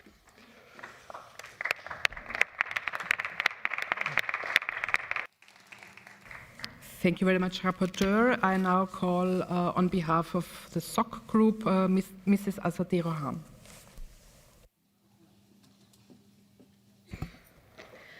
Madam President, dear colleagues, we are confronted with mass murderer. In Iran, at least 30,000 people were killed in just 2 days, between 8th and 9th of January. This was not chaos, it was not accidentally, it was a deliberate act by a regime against its own people. It was a massacre. Peaceful protesters demanding freedom and dignity were met with systematic and lethal force. These acts constitute grave violation of human rights and may amount to crimes against humanity. The Iranian authority must therefore be held accountable under international law. The Iranian regime also deliberately shut down the internet. It was a political decision. Internet shutdown silences witnesses, destroys evidence, and shields perpetrators from accountability. We therefore must demand immediate, full, and unrestricted access to the internet for the people in Iran. Dear colleagues, as we speak, there is a great chance that the Islamic Revolutionary Guard Corps will be designated as a terrorist organization.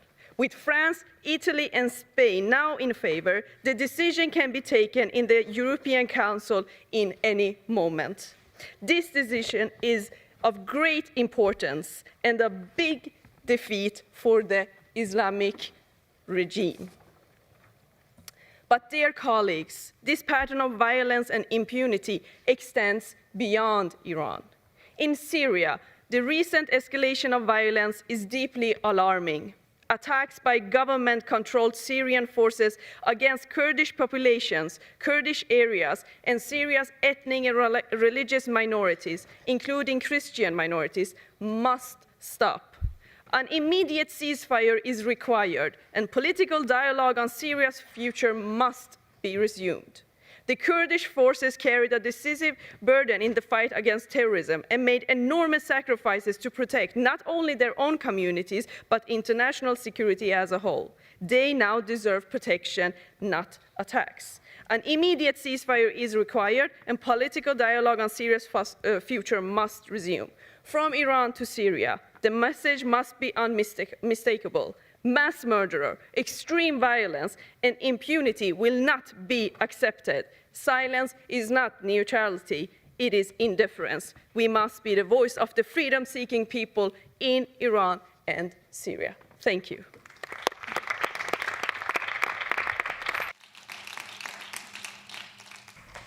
Thank you. And now Pablo Hispan on behalf of EPP.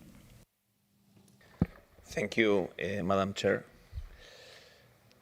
I would like to begin by congratulating Mr. Piero Fassino, one of the true professors from whom we have the privilege to learn in this institution every single day. Once again, he has demonstrated that moral clarity and political firmness are fully compatible with balance and elegance. Institutions are strengthened when those who are part of them treat one another with seriousness and respect. There is no such thing as old and new politics. There is only good and bad politics, and the text that you have presented to us is a clear example of how good politics should be done. The situation in Iran once again demonstrates that the theocratic regime in Iran constitutes a threat to humanity, to the entire Middle East, and to the Iranian people themselves. Since 1979, we have witnessed how a country that was on a path towards democracy and was socially advanced has been transformed into a realm of repression and torture. When we look at the image of Iran men and women prior to 1979 and compare them with those of Tehran today, we see how history can at times suffer dramatic reversals. My group deeply regrets that amid the indifference on many in the West, women are beaten to death for the so-called crime of not wearing a veil that has become a symbol of repression, that homosexuals are executed, that political opponents are hanged, that thousands of young people are killed for the crime of aspiring to a better future. Humanity reaches such extremes that even their bodies are withheld from their families. The Iranian regime has used terrorism, war, and every form of violence against its own population, against its neighbors, and against us. Today, Hamas and Hezbollah are weakened because Iran is a regime in decline. A regime that is the principal ally of Vladimir Putin in the war against Ukraine, whose drones plunge Ukrainian cities into darkness, seek to freeze the Ukrainian people and kill their soldiers. A regime that day after day openly calls for the elimination of the people of Israel and that, to this end, even seeks to acquire nuclear weapons. What kind of fanatism drives the regime of the Ayatollahs? We can no longer look to the other way.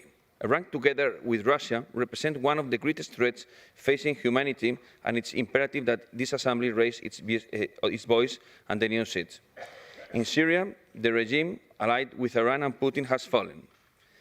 We seek that the path chosen by the country's current leaders, when they will embrace religious and political pluralism or seek to replace one dictatorship with a new theocracy. Time will tell how which future will be. Let us continue to follow the developments in Syria with violence and concern, and let us firmly condemn the Iranian.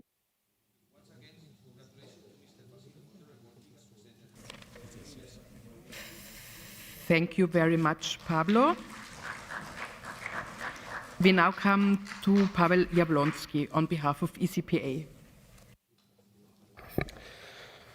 Thank you, Madam President. Dear colleagues, Ms. Fasina, congratulations on the report. It is very well written, although it could have been worded more strongly in certain areas, and I hope that some of the amendments that were presented will go through in this assembly. I want to focus on a group that is particularly persecuted in the Middle East, and it concerns both Iran, it concerns Syria, it concerns other countries, and I'm referring to Christians. Christian people in Muslim countries face various forms of persecution every day. But what's happening right now, especially in Syria, where they are expressly targeted, not just labeled as enemies, but they are murdered. They are murdered on a massive scale, and the state authorities not only do nothing, they're actively supporting this criminal acts. They are actually enjoying the fact that Christian population is being persecuted and murdered. In this assembly and in many other institutions in Europe, we have often debated how terrible it is that sometimes in Europe we are facing a phenomenon that we like to call Islamophobia. That sometimes Muslim people in Europe are criticized, that sometimes citizens of European countries express their concerns over massive migration, for example. They express their concerns over security, over safety on our streets, that their fear for safety of the women and children on the streets of European cities. But no Muslim people in Europe face death. No Muslim people in Europe face persecution, face terror, face imprisonment, as it happens with Christians in many Muslim countries. And this is very good that in this resolution we are pointing this out, that we are taking note of that. But we must do more. We must call not Iran, not Syria. They will not listen. They don't care for what we are saying here. They will just continue with what they are doing. But we must call on the governments of European countries, of members of the Council of Europe, to act much more decisively, to indeed implement very strong, decisive sanctions against those governments and those individuals that are responsible for everyday tragedy, for everyday massive murdering of Christians and other minorities in countries in the Middle East. This is our job, to protect these people, to save their lives. Thank you very much. Thank you. And on behalf of ALDE, Mehmet Akalin. Thank you, Madam President. Dear colleagues, first of all, I must emphasize that we are committed to stop using colonial language when referring to this region. I will therefore call each country by its proper name and refrain from using imposed identities. Secondly, each country's situation and challenges are different and must be addressed as such. The countries concerned in this debate are sovereign states. Iran, in particular, has a civilization stretching back thousands of years and deserves recognition for its contribution to humanity, despite the actions of its current regime. Those horrific actions include serious human rights violations, the violent suppression of protests, and killing of protesters. Violence against civilians is unacceptable and criminal. In Syria, as state institutions weakened, an arms race emerged among competing groups, often fueled by external actors. Territories taken by force by one armed group are frequently later seized by another. In this cycle of violence, it is always the smallest and most vulnerable minorities who suffer first and most. From this perspective, territorial integrity and political unity remain indispensable principles, not only for stability, but also for the effective protection of human rights. Weak or fragmented state structures cannot provide lasting security or guarantees of rights for any segment of society, including minority communities. The presence of terrorist organizations and armed groups across the region only deepens fragmentation and prolongs suffering. Providing more weapons, whether to minorities or to others, does not bring protection. It brings further division. A sustainable and immediate solution to the conflict between Israel and Palestine must begin with an end to the bombing of Gaza, recognition of two-state solution, and full respect for international law. This instability does not remain confined to the countries in question. It affects neighboring states and reaches Europe through displacement, insecurity, and large-scale migration. If we truly care about minority rights and the people of Iran, Iraq, Syria, Israel, and Palestine, we must defend peace, state integrity, democracy, the rule of law, and human dignity, together and without double standards. Thank you. Thank you. And a round of the spokespersons on behalf of the political groups are concluded by Emmanuel Fernandez on behalf of UL. Merci Madame la Présidente. La situation dramatique au Moyen-Orient place notre humanité commune face à l'enjeu de sa propre survie. En Palestine, le génocide se poursuit à bas bruit. La population subit toujours un intolérable blocus humanitaire et des massacres de civils se poursuivent malgré un cessez-le-feu qui n'est en réalité que partiel. Israël continue de se penser au-dessus du droit international et pour notre plus grande honte, pour la plupart d'entre eux, nos gouvernements laissent Netanyahou agir impunément. En Iran, depuis décembre 2025, des manifestations massives réclament liberté, dignité et respect des droits fondamentaux. Le régime des mollahs répond par une répression d'une extrême violence, usage de la force létale contre des manifestants pacifiques, arrestations arbitraires, disparitions forcées et tortures. Les femmes et les minorités ethniques et religieuses sont particulièrement ciblées, tandis que l'État restreint l'accès à l'information et contrôle les communications afin de masquer l'ampleur de la répression. Les institutions garantes du droit international et humanitaire doivent agir sans délai pour dénoncer ces violences, protéger les civils et soutenir la révolution citoyenne en Iran pour et par le peuple iranien, sans ingérence ni calcul cynique.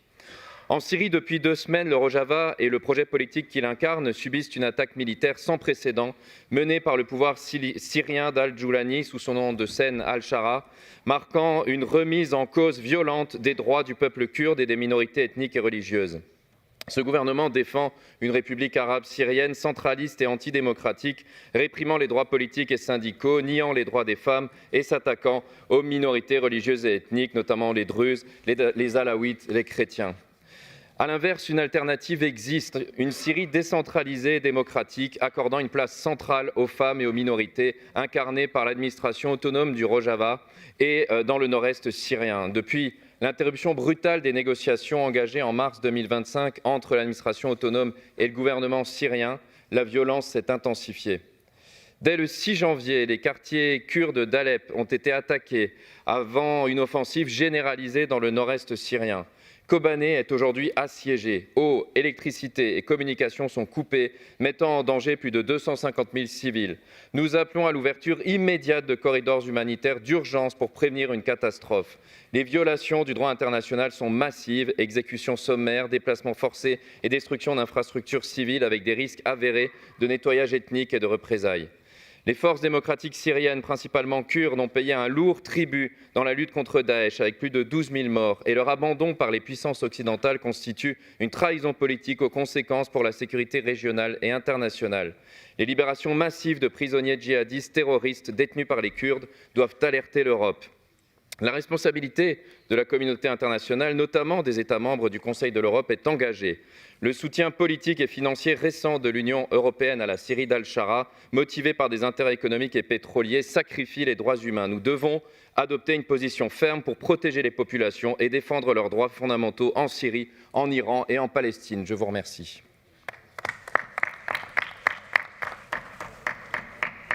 Thank you, and we go on with the speaking list in continuation of 3 minutes for each speech, and Saskia Kloitz is the next on my list. Thank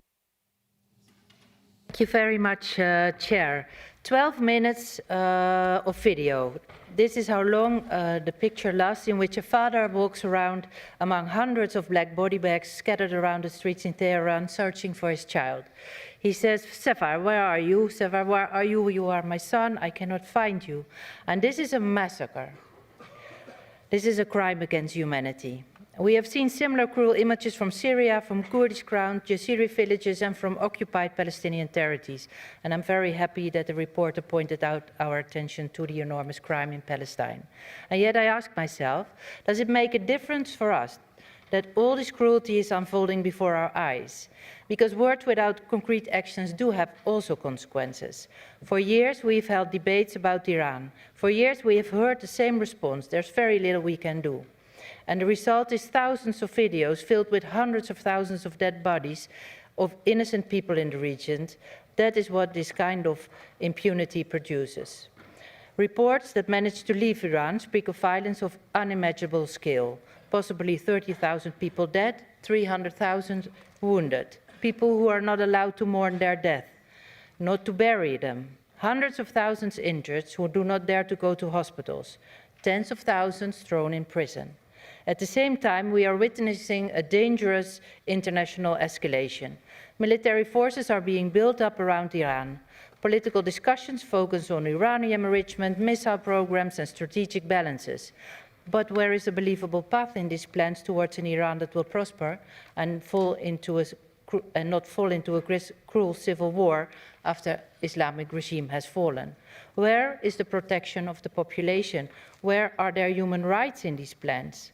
A military strike without a UN mandate and without regard for democratic needs of the population, it is not a solution. It is a recipe for further catastrophe. So what did this build-up result into? Iranian regime has closed ranks. Even moderate voices have joined the regime. The Revolutionary Guard has shown what it has prepared to do. And the terror works, the streets are empty, fear keeps the people at home. And a regime that treats its own population in this way will definitely not hesitate to set the whole region in fire if they can. So, Mrs. President, Europe can really no longer remain paralyzed, not while our neighboring region is sliding further into instability, and not while millions of people risk being trapped between repression and between war. So I call on this assembly to break with their passivity, to take initiative and to use all means that we have, not only here, but especially in our home parliaments, to place the protection of the Iranian population at the center, to put their democratic and human rights at the center of our work, and not only in words, but most important in our actions, to ensure that this time those responsible for the deaths, whether they live in Iran, Syria or Gaza, do not remain unpunished. Thank you, and Nikolaus Samuel Kuka is next. Sehr geehrte Präsidentin, sehr geehrte Kolleginnen und Kollegen, wir stehen heute vor einer moralischen Bewährungsprobe. Die Krisen im Nahen Osten sind nicht nur geopolitische Konflikte. Sie bedeuten Leid, Angst und Entrechtung für Millionen von Menschen und bedrohen die Grundlagen von Menschenwürde, Religionsfreiheit und internationaler Ordnung. Die eskalierenden inneren Krisen im Iran und in Syrien zwingen uns sofort hinzusehen und zu handeln. Beide Länder befinden sich an entscheidenden Wendepunkten, deren Folgen weit über ihre Grenzen hinausreichen. Diese Entwicklungen vollziehen sich in einem Umfeld wachsender Instabilität und zunehmender Gewalt. Seit den Terrorangriffen der Hamas auf Israel im Oktober 2023, die wir unmissverständlich verurteilt haben, ist der Nahe Osten von offenen Konfliktfronten geprägt. Die militärische Konfrontation zwischen Israel und Iran im Jahr 2025 hat verstärkt durch internationale Interventionen das Risiko eines regionalen Flächenbrandes weiter erhöht, während Machtpolitik zunehmend das Völkerrecht untergräbt. Im Iran haben wir eine dramatische Verschlechterung der Menschenrechtslage. Friedliche Proteste wurden mit extremer Gewalt beantwortet, begleitet von willkürlichen Tötungen, Massenverhaftungen, Kommunikationssperren und einer alarmierenden Zunahme der Todesstrafe. Meine Solidarität gilt dem iranischen Volk, insbesondere den Frauen sowie den ethnischen und religiösen Minderheiten, die systematisch unterdrückt werden. Liebe Freunde, Religionsfreiheit ist kein Privileg, sondern ein unveräußerliches Menschenrecht. Auch in Syrien bleiben Gewalt, Fragmentierung und Straflosigkeit bittere Realität. Kurdische, christliche, alevitische und drusische Gemeinschaften sind weiterhin Vertreibung, Verfolgung und schweren Menschenrechtsverletzungen ausgesetzt. Dies ist inakzeptabel. Der Schutz der Zivilbevölkerung, die Achtung des Völkerrechts, die Verteidigung der Religionsfreiheit, Rechenschaftspflicht und diplomatische Deeskalation dürfen weiterhin nicht verhandelbar sein. Die heutige Resolution ist ein notwendiger Schritt und ein klares Zeichen der Solidarität mit allen Verfolgten. Herzlichen Dank. Herzlichen Dank, und Oleksiy Goncharenko is next on the list. Thank you, dear President. And you know, we're speaking now about broader Middle East, and I'm reading our resolution, and it looks like, are we in reality? I just want to quote you. The eruption of open military hostilities between Israel and Iran in June 2025, followed by the direct military intervention of the United States of America targeting Iranian nuclear facilities, has further heightened the risk of wider regional conflagration with profound implications for human suffering and for the maintenance of international peace and security. At a time when power politics has increasingly undermined adherence to international law and multilateral governance frameworks. Sorry, are we crazy? So we want to criticize Israel and the United States for that they at least tried to destroy this Ayatollah's regime? That I can't understand this. We had these debates here in this assembly last year, and I was telling you, we need to stop Ayatollah's regime because they're killing Iranian people, they're killing Israelis, they're killing everybody. And they will kill us if they will have possibility. If they will have a nuclear bomb, they will put it on Strasbourg and Paris and London. Be sure about this. And instead of supporting United States and their attack, Nobody should say me I'm pro-American or anti-American. Just 15 minutes ago, I voted in favor of resolution on Greenland. I completely support Denmark. I am saying that this is their sovereign territory, and United States are not right to threaten them in any way. But at the same time, when United States as a major power doing what they should do to destroy this awful regime, and we are making these papers, we need to support them. We need to send French, British, German fighters there to destroy this regime, which kills their people in thousands. In thousands. Do you believe in your own this call for action? I am reading. We call Iranian authorities to stop killing. You really believe they will stop killing after this paper? You really think they care about what we are saying to them about in this paper? They understand only one language of force, language of strength. And when Israel and United States together are doing what they should do, instead of supporting them, instead of standing shoulder to them to destroy this awful regime, we are saying, oh, you know, we are condemning, that can escalate. We don't know. It's crazy. It's crazy. We need to support those who are now in Iran fighting for their freedom, for the basic rights we're here protecting. These people are killed every day, and we are just talking blah, blah, blah, and accusing those who has at least the courage to do something. Thank you. I now give the floor to Dominik Oberhofer.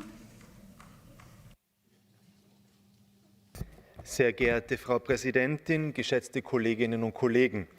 Ich möchte heute nicht abstrakt über den Iran hier sprechen, sondern ich möchte über einen Menschen, über eine Familie sprechen, deren Grausamkeit mich in den letzten Wochen nicht weglassen hat können. Vor wenigen Wochen stand ich in Dresden bei einer Demonstration neben einer Frau.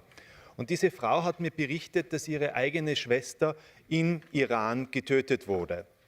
Nicht im Krieg, nicht in einem Gefecht, sondern deshalb, weil ein System einfach Angst zum Überleben braucht. Und die Grausamkeit ist damit nicht beendet. Denn die Familie muss jetzt Geld sammeln, dass sie den Revolutionsgarden den Leichnam abkaufen können. Den Leichnam abkaufen können, um ein würdiges Begräbnis des Opfers zu organisieren. Liebe Kolleginnen, das ist kein Staat, das ist keine demokratische oder islamische Republik. Das ist organisierter Terror, das ist Unmenschlichkeit. Selbst der Tod wird in diesem System zu einer Einnahmenquelle. Wir brauchen jetzt den Mut, das klar zu benennen. Dieses System gehört endlich beendet.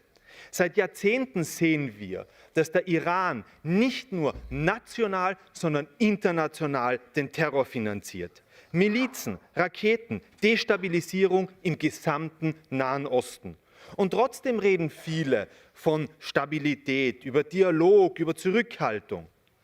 Der Europarat wurde gegründet mit einer klaren Botschaft. Nach dem Zweiten Weltkrieg nie wieder. Nie wieder Gleichgültigkeit, nie wieder Wegschauen. Und heute schulden wir diese Stimme den Menschen im Iran, den Tausenden, den Zehntausenden namenlosen Opfern. Und wir schulden sie jener Frau in Dresden, die mir erzählt hat, sie kann ihre Schwester nicht mehr zurück zum Leben holen. Aber was sie möchte, ist, dass wir, die gesamte Welt, auf dieses Schicksal im Iran hinschauen. Und dieser Verantwortung müssen wir uns stellen. Und der dürfen wir uns nicht weiter entziehen. Danke für die Aufmerksamkeit. Thank you very much. And next one is Tony Vaughan.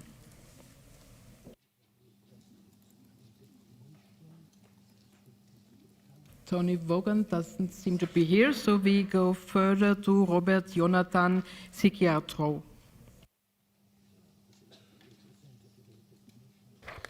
Madam President, ladies and gentlemen, today we are facing a dangerous silence, a silence that risks becoming complicity. We often see strong protests and long campaigns for certain causes, but when it comes to Iran, many voices are missing. Where are the protesters who claim to defend human rights? Where is the mainstream media to clearly condemn the daily crimes of the regime? Where are the NGOs that speak about women's rights while women in Iran are beaten, arrested, and killed for demanding freedom? Where is Greta? Dear colleagues, in Iran, these abuses are not accidents. They are part of the system. Repression, execution, and the silencing of free speech are tools of power. The Council of Europe must not remain silent. Human rights cannot be defended selectively. The regime in Tehran is illegitimate and criminal. We must stand clearly with the Iranian people and their fight for freedom, dignity, and justice. Thank you. Thank you. And now Armen Gevorgian. Thank you. Dear colleagues, the Middle East has for Armenia not only a geopolitical, but also a profound civilizational dimension. Armenia is connected to this region not only by geography, but also by the fates of hundreds of thousands of Armenians. Armenian communities are an organic part of the historical fabric of the Middle East. They have become key elements of the modern identity of the region and bridges between civilizations, religions, and cultures. They demonstrate that religious and national diversity can be a source of stability and prosperity rather than conflict. However, the instability of recent decades has led to a sharp decline in the Armenian presence.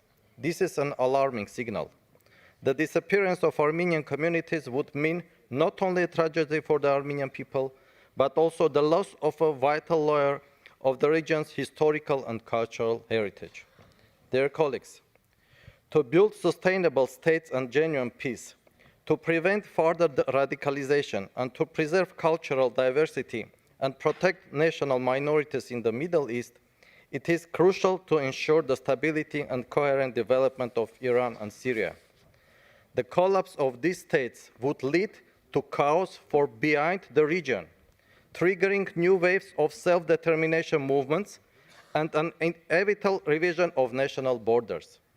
In such scenario, we would no longer be speaking about the protection of minority rights, but about preventing the disintegration of existing states.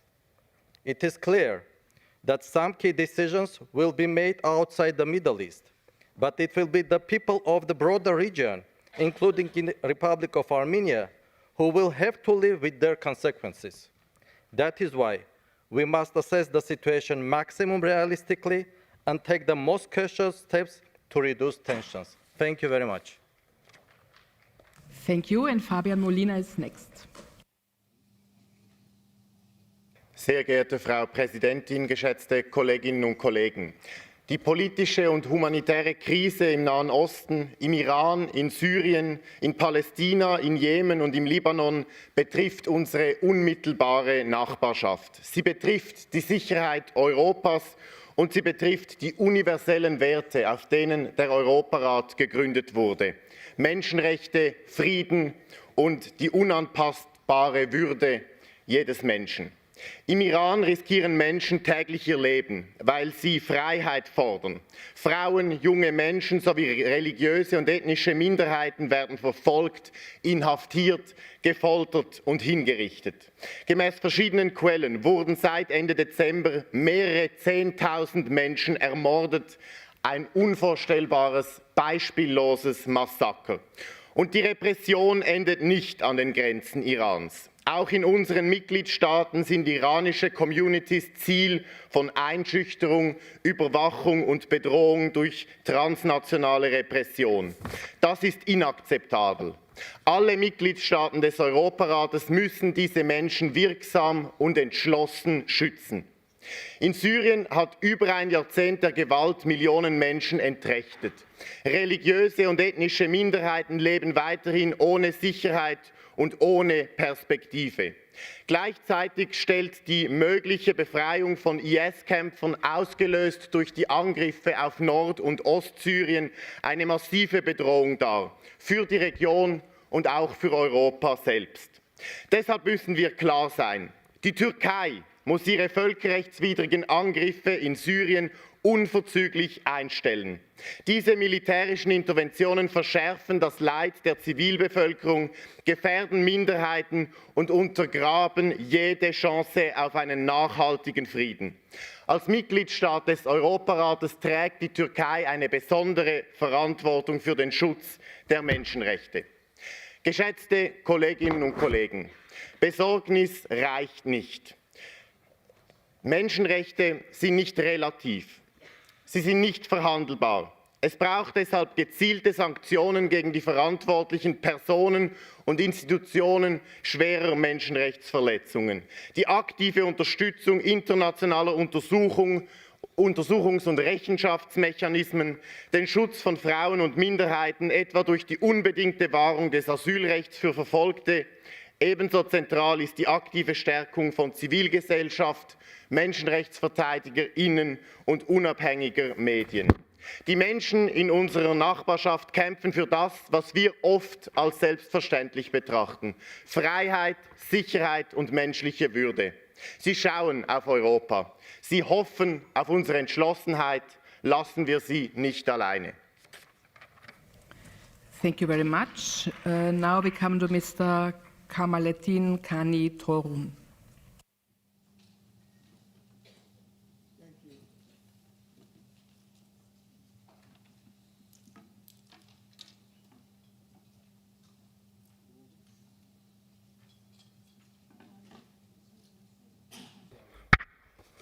Thank you, Madam Chair. Dear colleagues, today we are talking about situation in Syria and Iran. We all hope for the establishment of a state system, inclusive state system in Syria, which all the people, all the minorities, Kurds, Alevis, Turkmens, Druze, and the Christian minorities, rights respected. Also, we call Iran to respect the human rights and law and persecution of those demonstrators, and the killing of them is not acceptable. One colleague mentioned here that persecution and killing of Christians in the Middle East. So he's right. There's one country has been doing this. Israel has been killing Christian Palestinians and destroyed the church in Gaza. So in that sense, he's right. While what I can say that one clear reality must also be stated: those who live in glass houses should not throw stones at others. While Europe lectures in the Middle East on human rights, it must first put an end to the violations occurring within its own borders.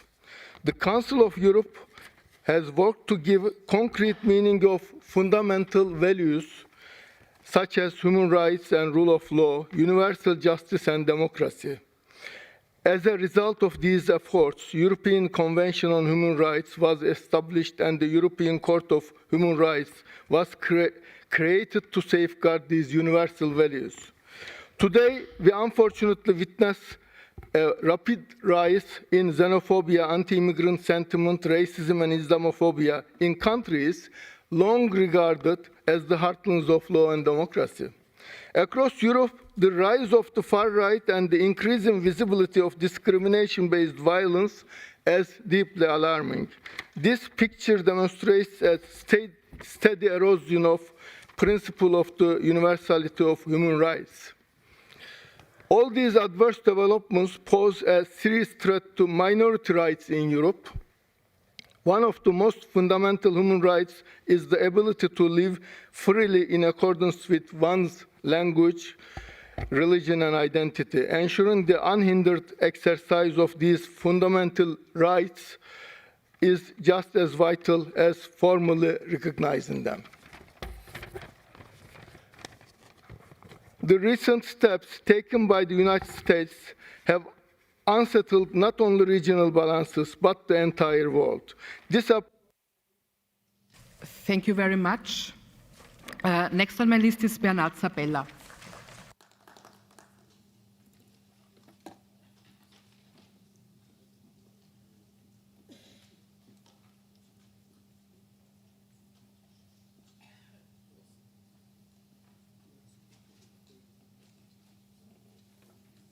Thank you.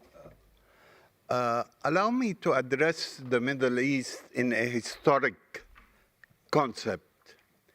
Previously, the Middle East was known to be the Fertile Crescent, including Syria, Iraq, Palestine, Israel, modern-day Israel, Jordan, Lebanon, and the communities, different communities, what I call the geography of religious, ethnic, national communities, learned how to live side by side. Then came the colonial powers. And the colonial powers did a wonderful job at dividing people into different communities. And yes, in modern times, there is the rise in religious and national identity, which further helped divide one community from the other. I would say, from historic experience, Jews, Armenians, Christians, Muslims, Druze worked side by side, developed cultural, political, and other public institutions. Minorities today in the Middle East do not feel that they are outsiders. I'm a Christian Palestinian. I was in Bethlehem during Christmas, and I saw how Muslims and Christians celebrated Christmas together. Believe it or not, some of you may not believe it. And so the harmony that exists between communities should teach us here in the Council of Europe how to use the power of Europe and its governments to encourage internal discussion and exchange among the various components of society in order to create what a colleague here mentioned as a kind of society that is open to all. And if you are going to interfere, please do not take the colonial power model, because then you are going to add to the problem rather than to resolve it. Please encourage the different communities and impress on the governments of the different countries of the need to respect the rule of law and to respect the differences existing among different communities. This is your role and not a protection role. Thank you very much. Thank you very much. And the next speaker is Markus Wichel. Madam President and distinguished colleagues, the regime in Iran is a clique of fanatical criminals. They have hijacked a proud nation and transformed it into a large prison and killings field. These occupants are not a government, they are a criminal syndicate. They hang its citizens for demanding fundamental freedoms, gun down children in the streets, torture prisoners until they break, and stage public executions to terrorize the population. Hundreds are murdered every year in sham trials. The regime rules through pure terror, the IRGC death squads, forced veiling, and midnight raids. While they loot Iran's wealth to fund terrorism abroad, ordinary Iranians face starvation, blackouts, and despair. So please, no more excuses. The Iranian people are waging a heroic revolution against these occupiers. Women set hijabs ablaze, youth shout death to the dictator, workers paralyze the economy with strikes. This is not unrest. This is the people reclaiming their country from thugs who never belonged to power. Europe must end its cowardly appeasement. No more photo ops with murderers. No more trade deals. Close the regime embassies and expel their diplomats. Hit them hard, crippling sanctions on every mullah, every IRGC commander. Freeze assets, seize properties, revoke visas. Pressure them economically, isolate them completely. Supply anti-censorship tools and declare openly that the legitimate voice of Iran is the protesting people, not the blood-soaked occupants. The regime is rotting from within. Its collapse is coming. And when it does, we must stand ready to support the free, secular, and democratic Iran that the people are fighting and dying for. Friends and colleagues, stand with the revolution, stand against the occupiers. Our silence today would be complicit tomorrow. So thank you very much. Thank you, and I now call Berdan Öztürk. Thank you very much, Madam Chair. Dear colleagues, recent developments in Syria, particularly in Rojava, required the urgent attention of the Parliamentary Assembly of the Council of Europe. What is unfolding is not only a humanitarian crisis and a regional security issue. It's a direct challenge to Europe's commitment to human rights, democratic values, and the rule of law. Despite this, there is striking global indifference to the events in Syria today. The situation in Rojava represents a critical turning point for regional stability, for global security, and for the credibility of international norms. Beyond the humanitarian crisis lies a deep rupture, a profound loss of trust. For a people, the Kurds, who aligned themselves with the very values we all claim to uphold, democracy, gender equality, and pluralism. Their abandonment has produced a deep emotional and political break. That rupture is further inflamed by inconsistency. While the Syrian democratic forces are treated, according to Turkish prompts, as a terrorist organization, the world has engaged with Hayat Tahrir al-Sham as a legitimate actor, despite their jihadist roots and documented ties to Al-Qaeda and ISIS. The selective use of the terrorism label erodes any credible commitment to democratic values. Members of Parliamentary Assembly, this moment is not only about Syria or the Kurds. It is about whether Europe still understands that defending its values is inseparable from defending its own future. When institutions adapt their principle to political convenience, they render themselves irrelevant or worse. Standing up for Rojava means standing up for free, egalitarian, and democratic way of life. Removing this possibility for Syria would destroy Syria's future, the region's future, and also future of the Europe. Thank you very much.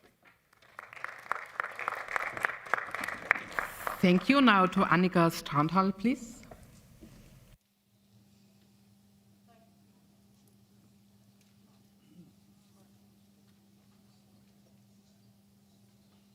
Thank you, Madam President and dear colleagues. We are debating this resolution at a moment of grave and accelerating danger in the Middle East, with Syria and Iran standing out as two epicenters of human suffering and instability, alongside the ongoing tragic violence between Israelis and Palestinians, where civilians on all sides continue to pay an unbearable price and where respect for international humanitarian law is urgently needed. In Syria, we are witnessing a deeply alarming escalation of violence, including recent attacks by government-controlled forces against Kurdish communities and areas. This is unacceptable.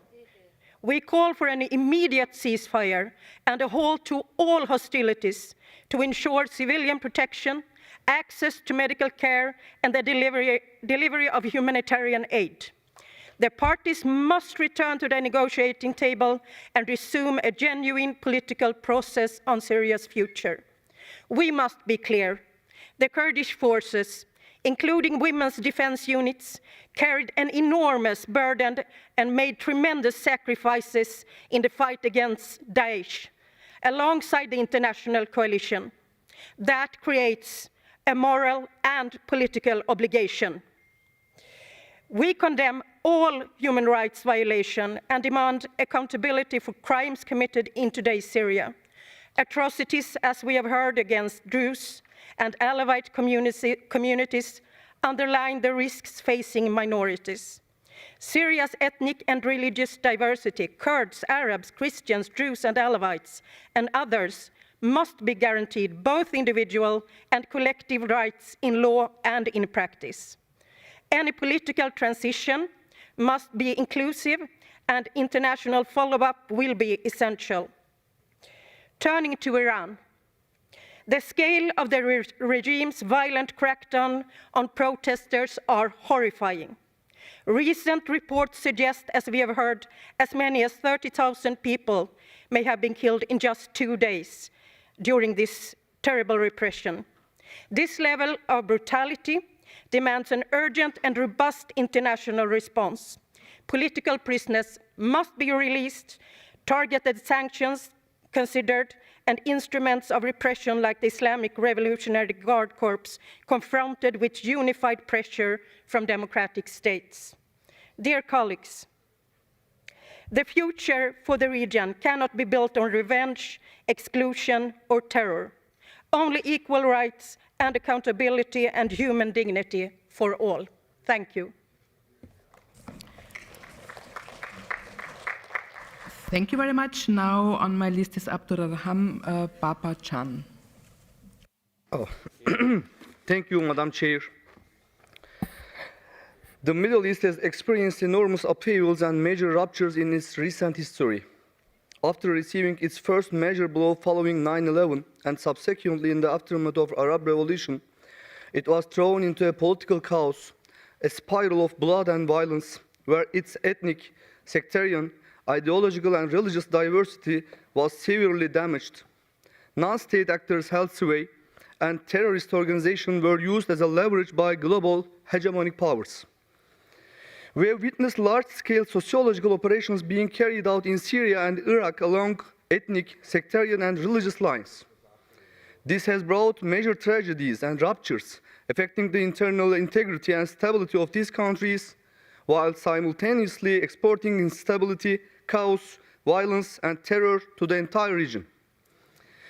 This familiar bloody process is being attempted again in Syria today, which for the first time since the popular revolution that overthrew the bloody Assad regime is trying to recover, establish its internal unity, and build a constitutional transition based on a democratic and pluralistic perspective.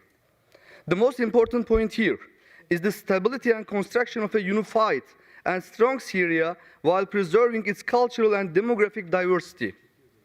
This is the fundamental focus that all sectarian, ethnic, and religious groups in Syria should concentrate on.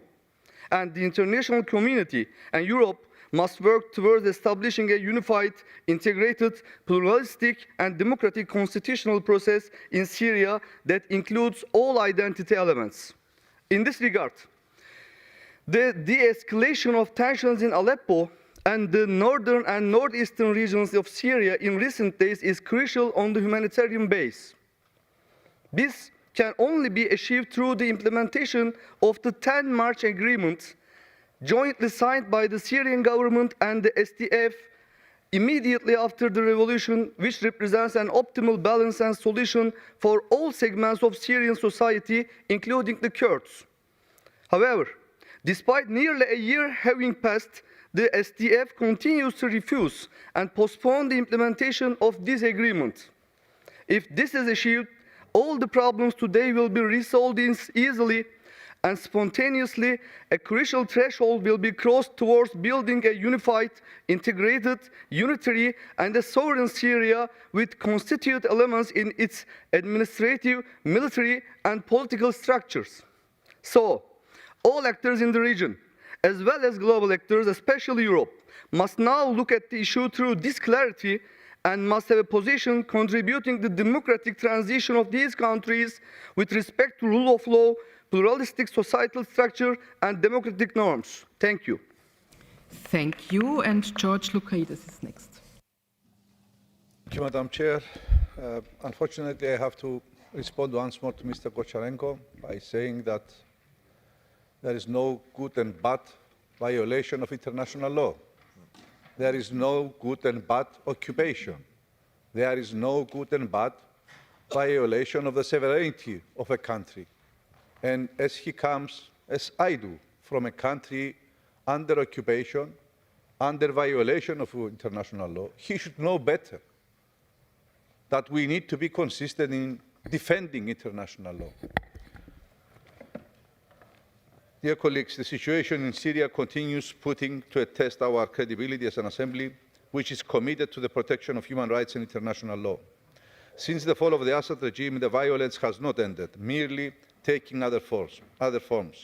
Minority communities continue to pay the price of fragmented authority, impunity, and the external power games. In northeast Syria, particularly in areas with significant Kurdish populations, recent developments have exposed the extreme fragility of security and governance arrangements. Attacks carried out by militants under Mohammed al-Jolani's command against the Syrian Democratic Forces have triggered a serious humanitarian crisis. Al-Jolani is Al-Jolani, second of ISIS in rank, second of Al-Qaeda. And we have a difficulty to name him by his name. According to Kurdish authorities, more than 150,000 people have been displaced. Reports of Daesh detainees being released and rearmed within HTS ranks are deeply alarming and revive the ghost of extremism. Kobane, a symbol of resistance against Daesh in 2015, is once again under siege. Long-range artillery shelling of civilian areas, coupled with a barcoes on water siege of water and electricity, risk amounting to war crimes. Entire communities face forced displacement, while Christian, Alawite, and Druze minorities remain exposed to intimidation, killings, and the destruction of cultural and religious heritage. In these circumstances, the international community must not normalize violence.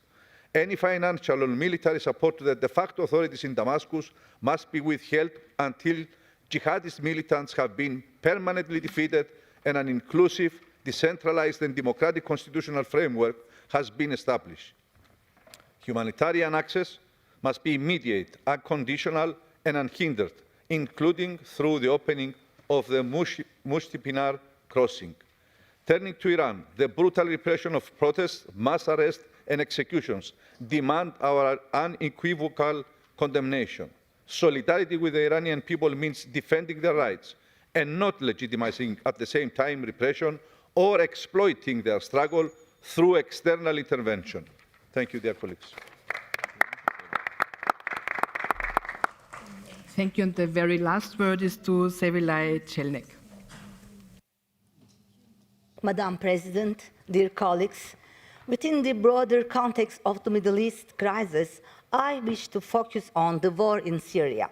The Syrian crisis marks the re-emergence of a long-neglected threat. It is the return of something suppressed because of this unimaginable horror, a horror that we all seem to have forgotten.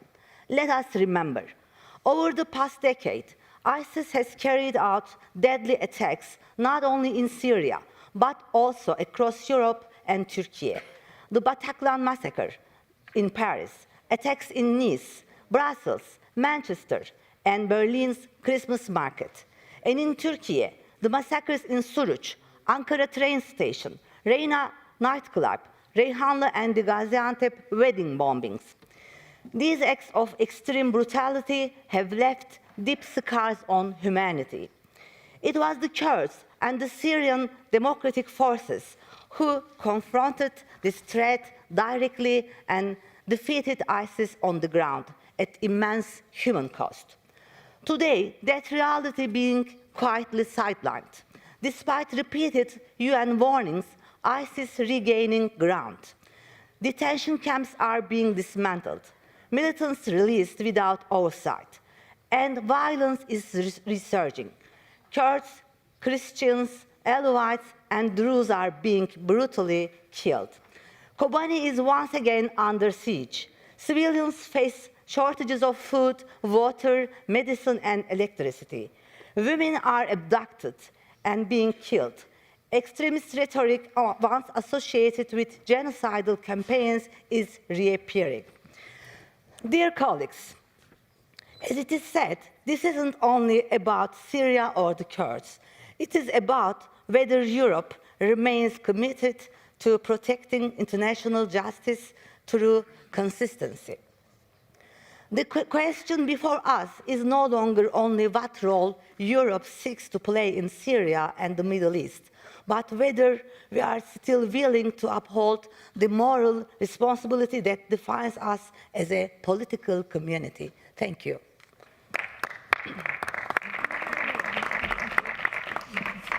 Thank you very much. That concludes the list of speakers, and I now call Piero Fassino, rapporteur, to reply. You have 3 minutes left. Piero, please.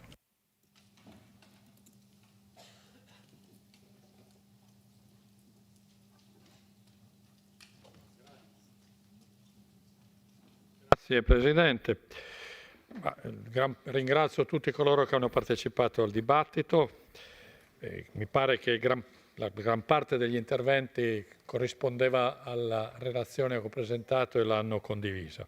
Io vorrei concentrare questi pochi secondi su un punto. Gončarenko ha posto una domanda. Al di là di fare dichiarazioni, al di là di essere indignati, al di là di avere pronunciamenti contro quello che accade in Iran e denunciare anche quello che avviene in Siria, noi cosa facciamo? La domanda non è priva di senso. Noi tutti sentiamo la responsabilità di non limitarci soltanto a esprimere denunce, ma anche di fare qualcosa per cambiare la situazione. Ora, si possono fare delle cose. Intanto io ricordo che la comunità internazionale ha adottato delle sanzioni.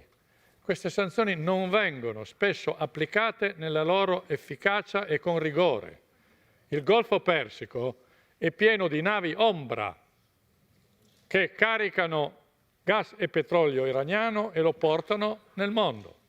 Allora, un primo tema è rendere le sanzioni efficaci e impegnare ogni governo ad applicarle veramente, cosa che oggi non sempre avviene. Sostegno alle forze di opposizione in Iran, in ragione tale da sostenerle nella loro battaglia, non soltanto con dei pronunciamenti politici. In altre situazioni, nel corso degli anni, la comunità internazionale si è impegnata concretamente a sostenere dei movimenti di liberazione e delle lotte per la democrazia. Lo deve fare anche di fronte all'Iran, perché l'Iran è dal 1979, da un tempo troppo lungo ormai, oppresso da un regime sanguinario. Io ricordo che noi giustamente abbiamo qui parlato delle migliaia di vittime di queste settimane, ma ricordo che dal 1979 ogni anno in Iran centinaia di persone vengono impiccate e l'Iran è, insieme alla Cina, il paese che ha il record delle impiccagioni di persone innocenti. Bloccare tutto questo e chiedere e chiamare a rispondere di tutto questo le autorità iraniane davanti alle corti di giustizia, questo è un altro modo con cui agire. Così come agire per sanzionare i guardiani della rivoluzione, i pasdaran, che sono il cuore della struttura repressiva nei confronti dei cittadini e della popolazione. Dopodiché, questo è sufficiente? Bisogna fare altro? Non ho la risposta. Capisco bene quello che dice, che ha posto Gončarenko. Il problema è cioè se si debba anche intervenire nella vita dell'Iran in modo più massiccio. È una responsabilità enorme che in ogni caso non penso che possa essere affidata a un solo paese, ma che è una responsabilità della comunità internazionale. Grazie.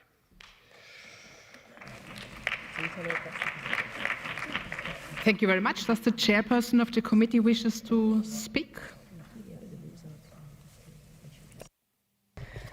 Thank you, Madam President. Dear colleagues, as we bring this debate to a close, I would like first to thank the rapporteur, Mr. Piero Fassino, for his careful, principled, and constructive work on this report, and for his long-standing attention to the region.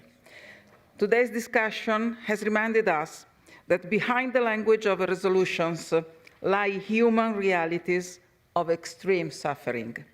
In Iran, we are confronted with the most brutal violence against the peaceful protest, a chilling shift from the suppression of dissent by deterrence to one of strategic elimination.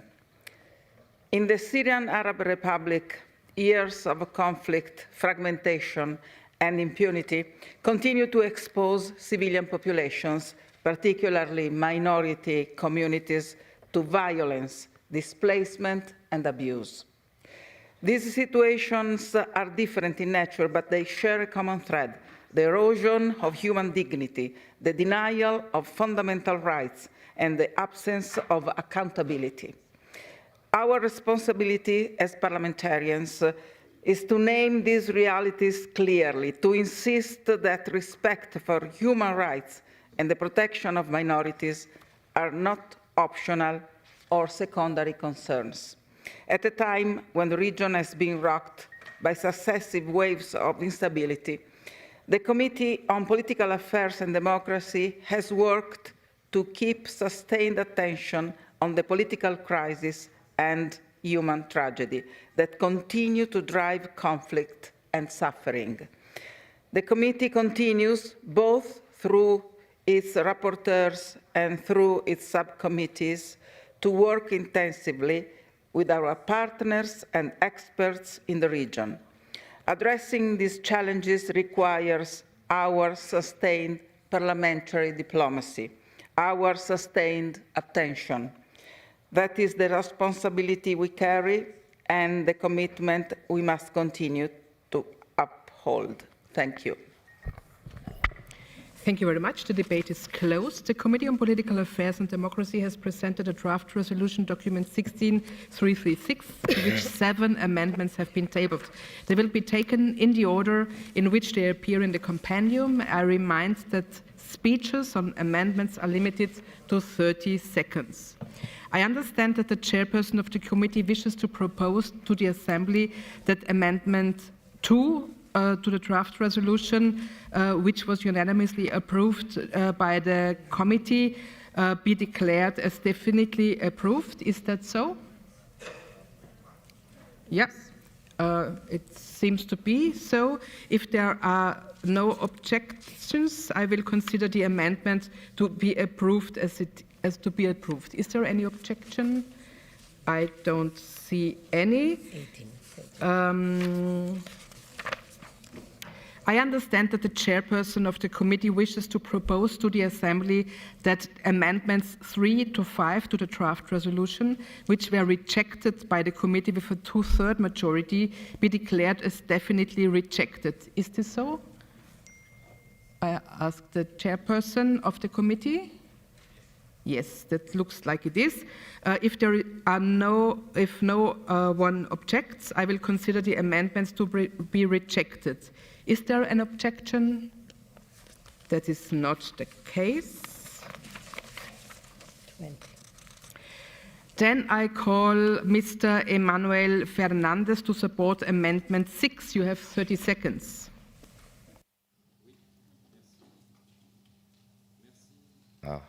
Merci Madame la Présidente. Alors ici, il s'agit simplement d'équilibrer le rapport dans la mesure où le rapport affirme à juste titre que l'Assemblée parlementaire a condamné sans équivoque les attentats terroristes perpétrés par le Hamas. Là, il s'agit simplement de souligner également dans les épisodes qui ont lieu depuis, les épisodes dramatiques, les massacres qui ont lieu à Gaza depuis le 7 octobre, la responsabilité d'Israël qui est aussi poursuivie par le droit international. Et il s'agit d'équilibrer le rapport et de s'accorder avec notre rapport précédent adopté ici en plénière. Does anyone wish to speak against the amendment? Pablo? Thank you, Madam You have Chair. 30 seconds. Thank you, Madam Chair. The report is a very balanced report that addresses the situation in Syria and Iran. So we think that it's not necessary to reopen a debate about Gaza and about other issues that has been addressed by other reports of this Assembly. What is the opinion of the committee on the amendment? It was rejected. Thank you very much. Then we now put the amendment to the vote. The vote is open.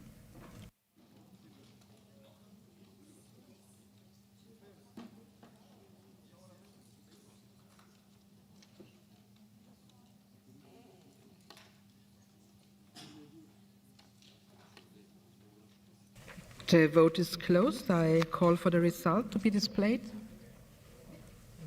So the amendment is rejected. I now call Mr. Emmanuel Fernandez to support Amendment 7. You have 30 seconds again. Merci, Madame la Présidente. Ici, il s'agit que l'Assemblée puisse exprimer dans le cadre de ce rapport notre vive préoccupation par rapport au fait que les discussions de paix, certes engagées pour Gaza, le cessez-le-feu, eh bien, n'est pas respecté. Il n'est respecté que partiellement. Nous avons abordé le sujet hier. Je pense qu'il faut préciser ici, qu'il convient de préciser que les massacres ne sont pas terminés et que les populations palestiniennes civiles restent sujettes, y compris les humanitaires, les personnels éducatifs et médicaux, restent sujets à des massacres. Does anybody wish to speak against the amendment? Pablo? Thank you, Madam Chair. Again, this is a report that focuses the situation in Iran, in Syria. I think it's not good to reopen debates about issues that have been treated in other reports about the situation in Gaza. We had a very broad debate yesterday about that, and I think it's good not to mix different circumstances. Thank you. What is the opinion of the committee on the amendment? Rejected by the committee. A point of order? I think we are obliged by the rules to say that it was rejected by a narrow majority. It was one vote difference. In the committee, I think this is the rules. Thank you for this clarification. No, it's the rules. We should say if it is a narrow majority. With all the respect for the President, I don't think that. Okay, I continue.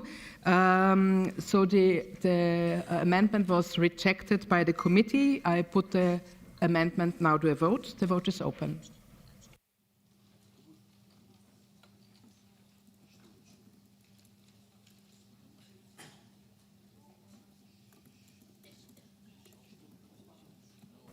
The vote is closed, and I ask to display the results.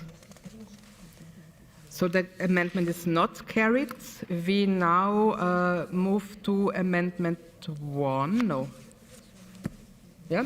I understand that Mrs. Azadeh Rohan wishes to withdraw Amendment 1 in favor of an oral amendment. Is this so, Mrs. Rohan? I don't see her. Does anybody else wishes to move it, this oral amendment? If this is not the case, we don't have an oral amendment. No, I think you need to read it, Madam Chair. Okay, sorry. Yeah, no. 23. I have received an oral amendment presented by Mr. Piero Fassino, which reads as follows. In the draft resolution, paragraph 6, third sentence, after the word protesters, to add the words killing thousands. The President may accept an oral amendment on the grounds of promoting clarity, accuracy, or conciliation, and if there is no opposition from 10 or more members to being debated. In my opinion, the oral amendment meets the criteria of Rule 34(7). Is there any opposition to amend being debated? I don't see any. So does anybody wish? Either Mr. Fassino. Yeah, this is not the case. Therefore, I call sorry, it's my very first time that I have oral amendments here. I therefore call Mr. Piero Fassino to support oral amendment 1. You have 30 seconds.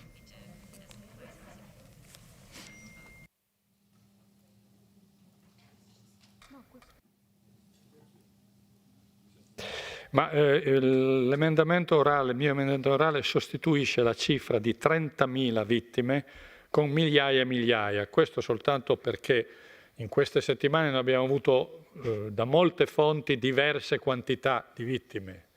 30.000, chi ha detto 6.000, 3.000, ieri una fonte inglese ha parlato di 50.000, allora non credo che noi dobbiamo legittimare una fonte piuttosto che un'altra. Quello che è vero è che ci sono state migliaia e migliaia di vittime e il mio emendamento orale lo dice con chiarezza. Grazie. Thank you very much. The committee is obviously in favor. Unanimously approved. I shall now put the oral amendment on a vote. The vote is open. Then it's 27. Okay.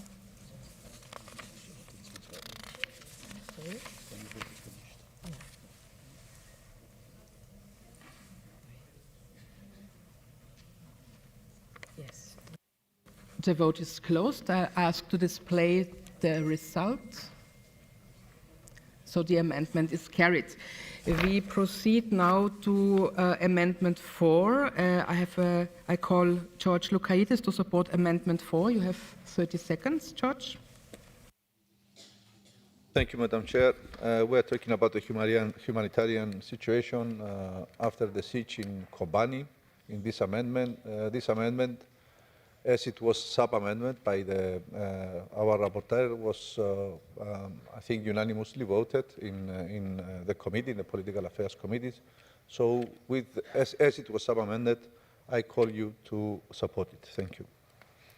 Indeed, I have been informed that Piero Fassino wishes to propose an oral sub-amendment as follows.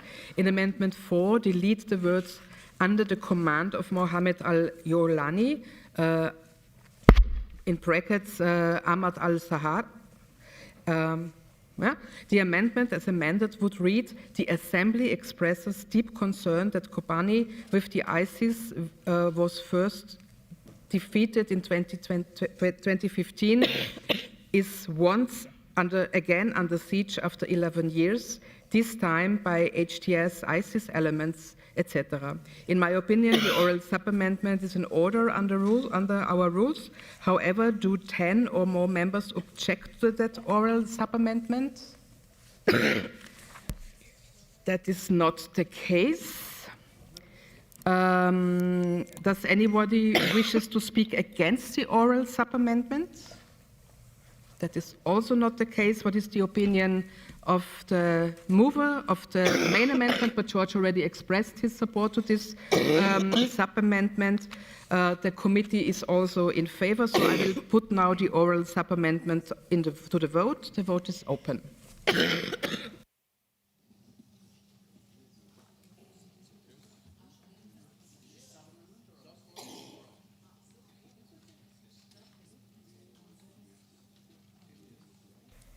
The vote is closed. I ask to display the results. The oral sub-amendment is carried. We will now consider the main amendment as amended. Does anybody wants to speak against the amended amendment? That does not seem to be the vote. The opinion of the committee was also in favor, I assume. Yeah. Then I put now Amendment 4 as amended to the vote, and the vote is open.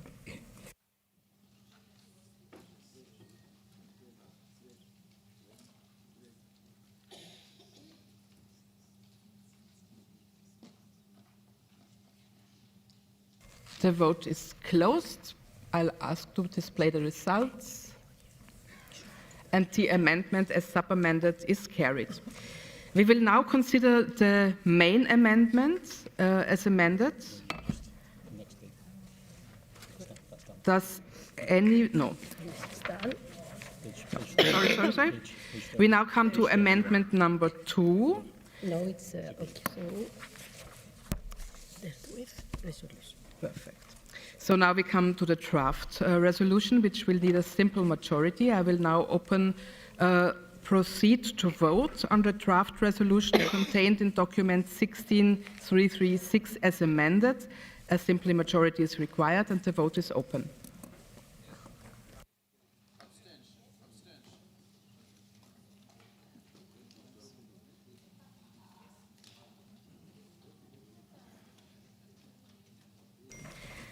Thank you. The vote is closed. I call to display the results. Congratulations. The draft resolution in document 16336 as amended is adopted. Even ahead of time, I got. The Assembly will hold its next public sitting this afternoon at 4:30 p.m. with the agenda approved on Monday, and the sitting is adjourned. I felt I couldn't breathe. Take some cortisone.